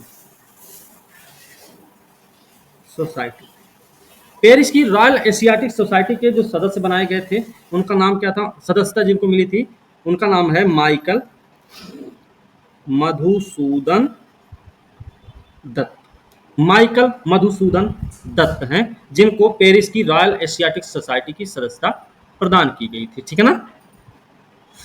ठीक भाई, आपको कई सारी किताबों का, ग्रंथों का अनुवाद भी आपसे इसी में पूछा जा सकता है। इसमें भगवत गीता का पहला अंग्रेजी अनुवाद किसने किया था?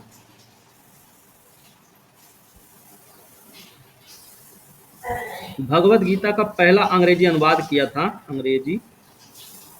किया था चार्ल्स विल्किंस महोदय, विल्किंस ने किया था।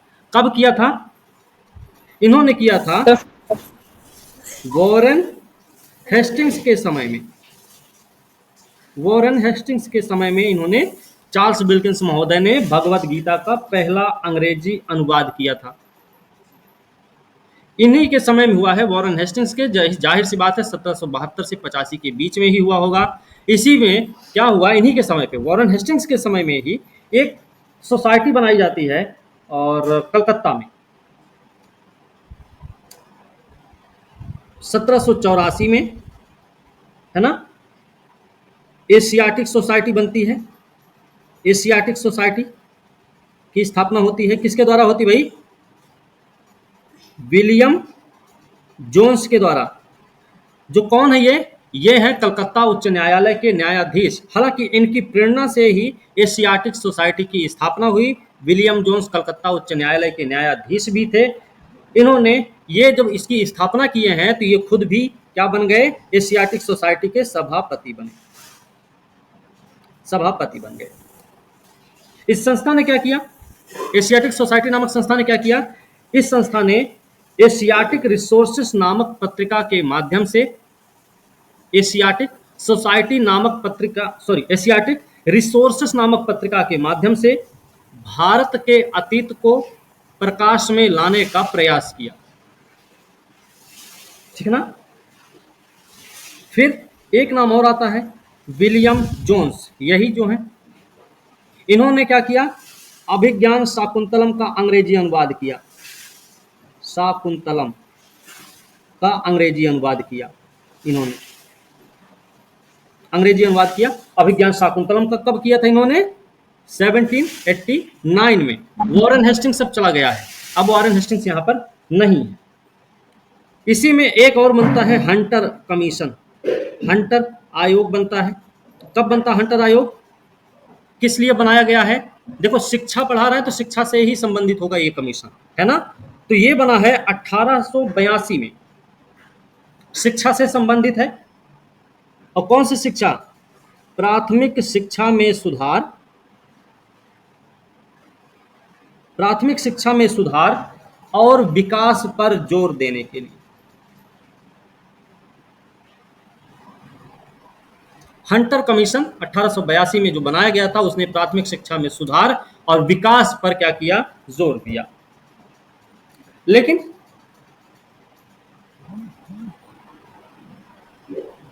आधुनिक शिक्षा का प्रसार देखेंगे। अंग्रेज आधुनिक शिक्षा आरंभ करने में अधिक सफल रहे हैं। उन्होंने आधुनिक शिक्षा का प्रसार केवल सरकार के प्रयास से ही नहीं हुआ, बल्कि ईसाई धर्म प्रचारक और भारतीय जो प्रबुद्ध भारतीय लोग थे, उनके माध्यम से भी शिक्षा का प्रसार अच्छा खासा हुआ था। शासन के पहले 60 वर्ष के दौरान ईस्ट इंडिया कंपनी अपनी प्रजा की शिक्षा में नाम मात्र की दिलचस्पी ली। शुरुआत का जो 60 साल का समय रहा है, इतने इस दौर में सरकार ने ज़्यादा वो नहीं लिया इंटरेस्ट की, ठीक है। वह मुनाफा कमाने वाली व्यापारिक संस्था रही है। शुरुआत में शिक्षा उच्छा पे कोई बात नहीं थी, सिर्फ वो मुनाफा कमाने में लगी पड़ी थी। परंतु इसके दो बहुत ही छोटे अपवाद रहे हैं। दो बहुत छोटे अपवाद क्या रहे हैं, ये हमको पता होना चाहिए, ठीक है। वॉरेन हेस्टिंग्स ने क्या किया था? 81 में मुस्लिम कानून और संबद्ध विषयों के अध्ययन और पढ़ाई के लिए कलकत्ता मदरसा कायम किया था। हमने आपको बताया है, अभी बता रखा है क्या क्या हुआ था इसमें, है ना। जोनाथन डंकन ने 1791 में क्या किया? हिंदू कानून और दर्शन के अध्ययन के लिए वाराणसी में संस्कृत कॉलेज स्थापित किया। और जोनाथन डंकन के बारे में इतना हमको पता होना चाहिए, ठीक है ना। वाराणसी में रेजिडेंट हुआ करता था। जोनाथन डंकन कौन था? बनारस का रेजिडेंट था भाई इस समय, जिस समय इसने संस्कृत कॉलेज स्थापित किया। दोनों संस्थाओं की स्थापना इस उद्देश्य से हुई थी कि उनसे कंपनी की अदालतों में, इन संस्थाओं की स्थापना का क्या उद्देश्य था? कि उनसे कंपनी की अदालतों में न्याय प्रशासन के लिए योग्य भारतीय नियमित रूप से मिल सके। इनकी शिक्षा व्यवस्था का ये मूल उद्देश्य रहा है। धर्म प्रचारकों और उनके समर्थकों तथा उनके लोकोपकारी व्यक्तियों ने कंपनी पर तुरंत दबाव डालना शुरू कर दिया कि वह भारत में आधुनिक धर्मनिरपेक्ष पश्चिमी शिक्षा को बढ़ावा दे। तो किसने दिया दबाव किया है? धर्म प्रचारक किए और उनके जो समर्थक रहे, उन सब ने मिलकर किया। यद्यपि अनेक भारतीयों सहित समाज सेवी लोगों की धारणा थी कि आधुनिक ज्ञान ही देश की सामाजिक आर्थिक राजनीतिक कुरीतियों की सर्वोत्तम दवा है। जो भारतीय थे, ज्यादातर भारतीयों का भी यही मानना था भाई, समाज सेवी लोगों का भी यही मानना था, आधुनिक ज्ञान ही देश की सामाजिक आर्थिक राजनीतिक कुरीतियों को की सर्वोत्तम दवा है। लेकिन धर्म प्रचारकों को यह विश्वास था कि आधुनिक शिक्षा अपने धर्मों में लोगों की आस्था को खत्म कर देगी और ईसाई धर्म ग्रहण करने के लिए प्रेरित करेगी। दोनों लोगों को मत है। भारतीय जो समाज सुधारक हैं, मतलब जो धर्म प्रचारक हैं और जो भारतीय समाज सुधारक हैं, दोनों की मंशा एक ही है। दोनों चाहते हैं शिक्षा का जो प्रचार प्रसार भारत में हो, वो कैसी हो? आधुनिक आधार पर, आधुनिक शिक्षा के आधार पर, आधुनिक शिक्षा पद्धति के आधार पर होनी चाहिए, आधुनिक ज्ञान के आधार पर होनी चाहिए। दोनों लोग चाहते हैं। लेकिन इस बात में दोनों में अंतर है कि जहां समाज, भारतीय समाज सुधारक ये चाहते हैं, इसकी वजह से भारतीय समाज में क्या हो जाएगा? सामाजिक, आर्थिक और राजनीतिक कुरीतियां कहीं ना कहीं समाप्त होती नजर आएंगी।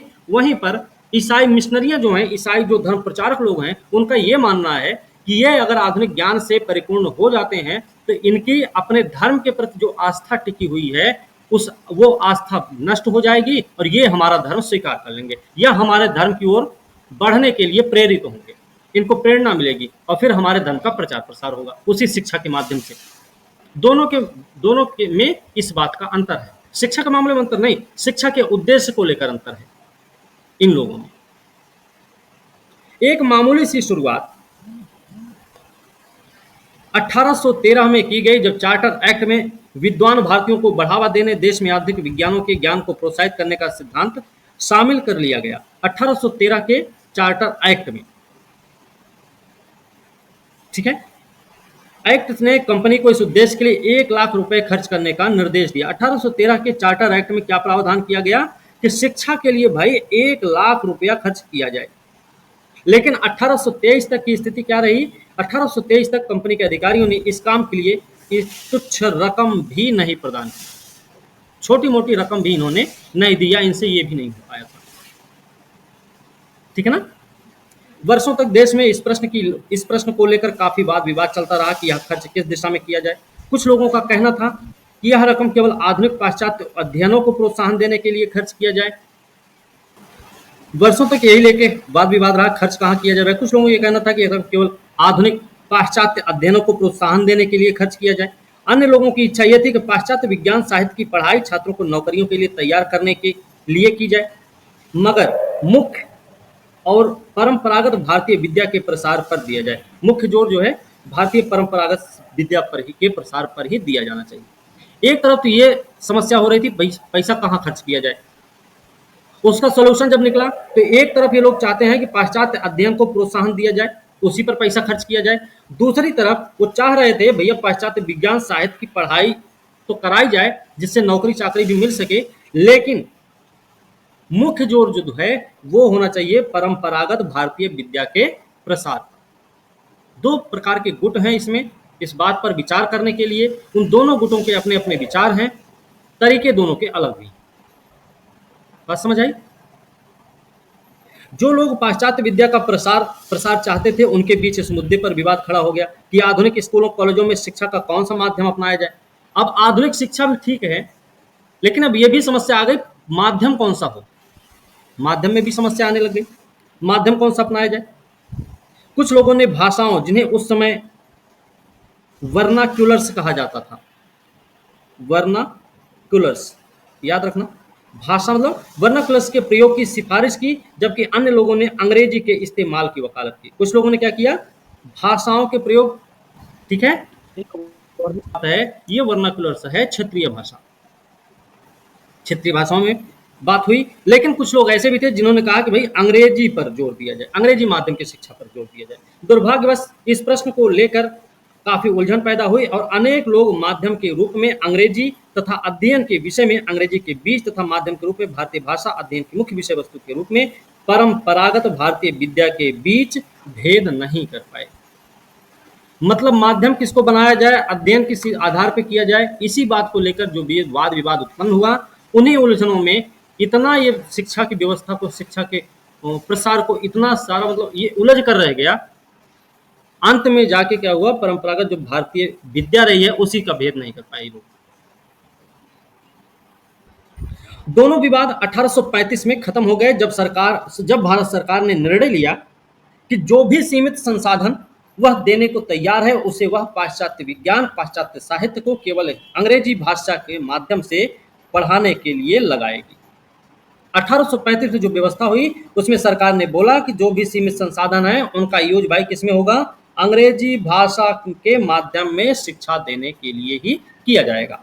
लॉर्ड मैकाले समिति के बारे में भी हमने बात कर रखा है। 1835 में गवर्नर जनरल की काउंसिल में के विधि सदस्य थे, इन्होंने एक आलोक पत्र तैयार किया, मिनट जिसको बोलते हैं, मैकाले मिनट भी बोल सकते हैं इसको हम, ठीक है। इन्होंने तर्क क्या दिया था कि भारतीय भाषाएं इतनी तो विकसित हैं नहीं कि इस उद्देश्य को पूरा कर सकें और प्राच्य विद्या यूरोपीय विद्या से बिल्कुल निकृष्ट है। ये किसका कथन है, मैकाले भाई साहब का, ठीक है। उल्लेखनीय है कि यद्यपि मैकाले के विचार विज्ञान और चिंतन के क्षेत्रों में भारत की भूतकालीन उपलब्धियों के प्रति पूर्वाग्रह अज्ञानता से भरे हुए थे, यह समस्या से पीड़ित था क्योंकि पूर्वाग्रही व्यक्ति है, वो पूर्वाग्रह से भरा हुआ व्यक्ति था, इसलिए इसकी सोचने समझने की क्षमता उतनी अच्छी खासी नहीं रही होगी। और अगर इतने अच्छे खासे सोचने समझने की क्षमता अच्छी खासी होती तो वो भारतीय शिक्षा को इतना भी बेकार नहीं बोलता, है ना। भारतीय शिक्षा बड़ी अच्छी रही, भारतीय सभ्यता बहुत पुरानी रही है, ठीक है ना। तो वो अज्ञान था, भूतकालीन पहले की जो हमारी उपलब्धियां रही हैं उनके मामले में उसको कुछ नहीं पता था, इसलिए उसने ऐसे कुछ बात बोली थी। प्रति पूर्वाग्रह और अज्ञान से भरे हुए, फिर भी उसका यह दावा सही था कि भौतिक और सामाजिक विज्ञानों के क्षेत्र में यूरोपीय ज्ञान तत्कालीन भारतीय ज्ञान से श्रेष्ठतर थे। पिछले ज्ञान की बात नहीं हो रही यहाँ पे। यूरोपीय ज्ञान तत्कालीन भारतीय ज्ञान से श्रेष्ठ थे। एक जमाना था जब भारतीय ज्ञान सबसे अधिक उन्नत था, एक समय था जब भारतीय ज्ञान सबसे अधिक उन्नत था, वह बहुत दिनों से गतिहीन हो गया था और वास्तविकता से उसका कोई संपर्क भी नहीं रह गया। हमारे यहाँ चरक संहिता है, हमारे यहाँ सुश्रुत संहिता है, हमारे यहाँ आर्यभट्ट ने जन्म लिया, हमारे यहाँ वराहमिहिर जन्म लिए। उस पुरानी व्यवस्था से हम टूट गए थे, इसलिए हम कैसे हो गए अंग्रेजों की भी नज़र में, उस आधुनिक जो आज का भौतिक और सामाजिक विज्ञान रहा है उस मामले में हम यूरोप से पीछे चले गए।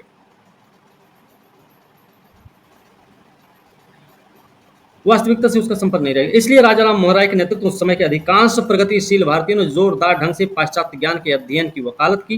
वे पाश्चात्य ज्ञान को आधुनिक पश्चिम के वैज्ञानिक तथा लोकतांत्रिक चिंतन के खजाने की कुंजी के रूप में देखते थे। कौन देखते थे? राजा राम मोहन राय। राजा राम मोहन राय के बारे में ये बात हमको याद रखनी है। इन्होंने पाश्चात्य ज्ञान को आधुनिक शिक्षा, आधुनिक पश्चिम के वैज्ञानिक लोकतांत्रिक चिंतन के खजाने की कुंजी के रूप में देखते थे। उन्होंने माना कि परंपरागत शिक्षा ने अंधविश्वास, डर, सत्तावाद को जन्म दिया है। इनका ये मानना था। ठीक है। दूसरे शब्दों में उन्होंने ये माना कि देश की मुक्ति आगे बढ़ने में है, ना कि पीछे जाने में। वस्तुतः 19वीं 20वीं सदियों में किसी भी प्रमुख भारतीय ने इस दृष्टिकोण को कभी नहीं छोड़ा। इसके अलावा आधुनिक इतिहास के संपूर्ण काल में पाश्चात्य ज्ञान को ग्रहण करने के लिए उत्सुक भारतीयों ने सरकार पर दबाव डाला कि वह आधुनिक ढर्रे पर अपनी शैक्षिक गतिविधियों का प्रसार करे।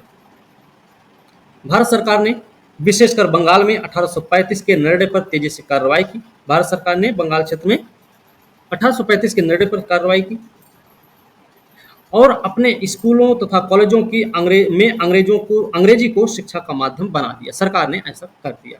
उसने बड़ी संख्या में प्राथमिक स्कूल खोलने के बदले में क्या किया? थोड़े से अंग्रेजी स्कूल और कॉलेज खोले, ज़्यादा प्राथमिक स्कूल नहीं खोले। 1835 के मैकाले की जो रिपोर्ट आई थी उसमें प्राथमिक स्कूलों की बात नहीं थी, है ना, उसमें अंग्रेजी स्कूलों की, कॉलेजों की बात थी। लोक शिक्षा की उपेक्षा करने के कारण बाद में इस नीति की तीव्र आलोचना भी हुई। इन्होंने लोक शिक्षा की उपेक्षा करी थी।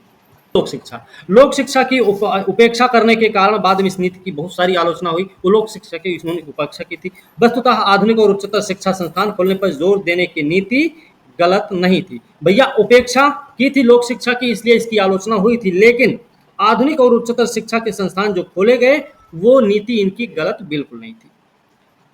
ठीक है ना।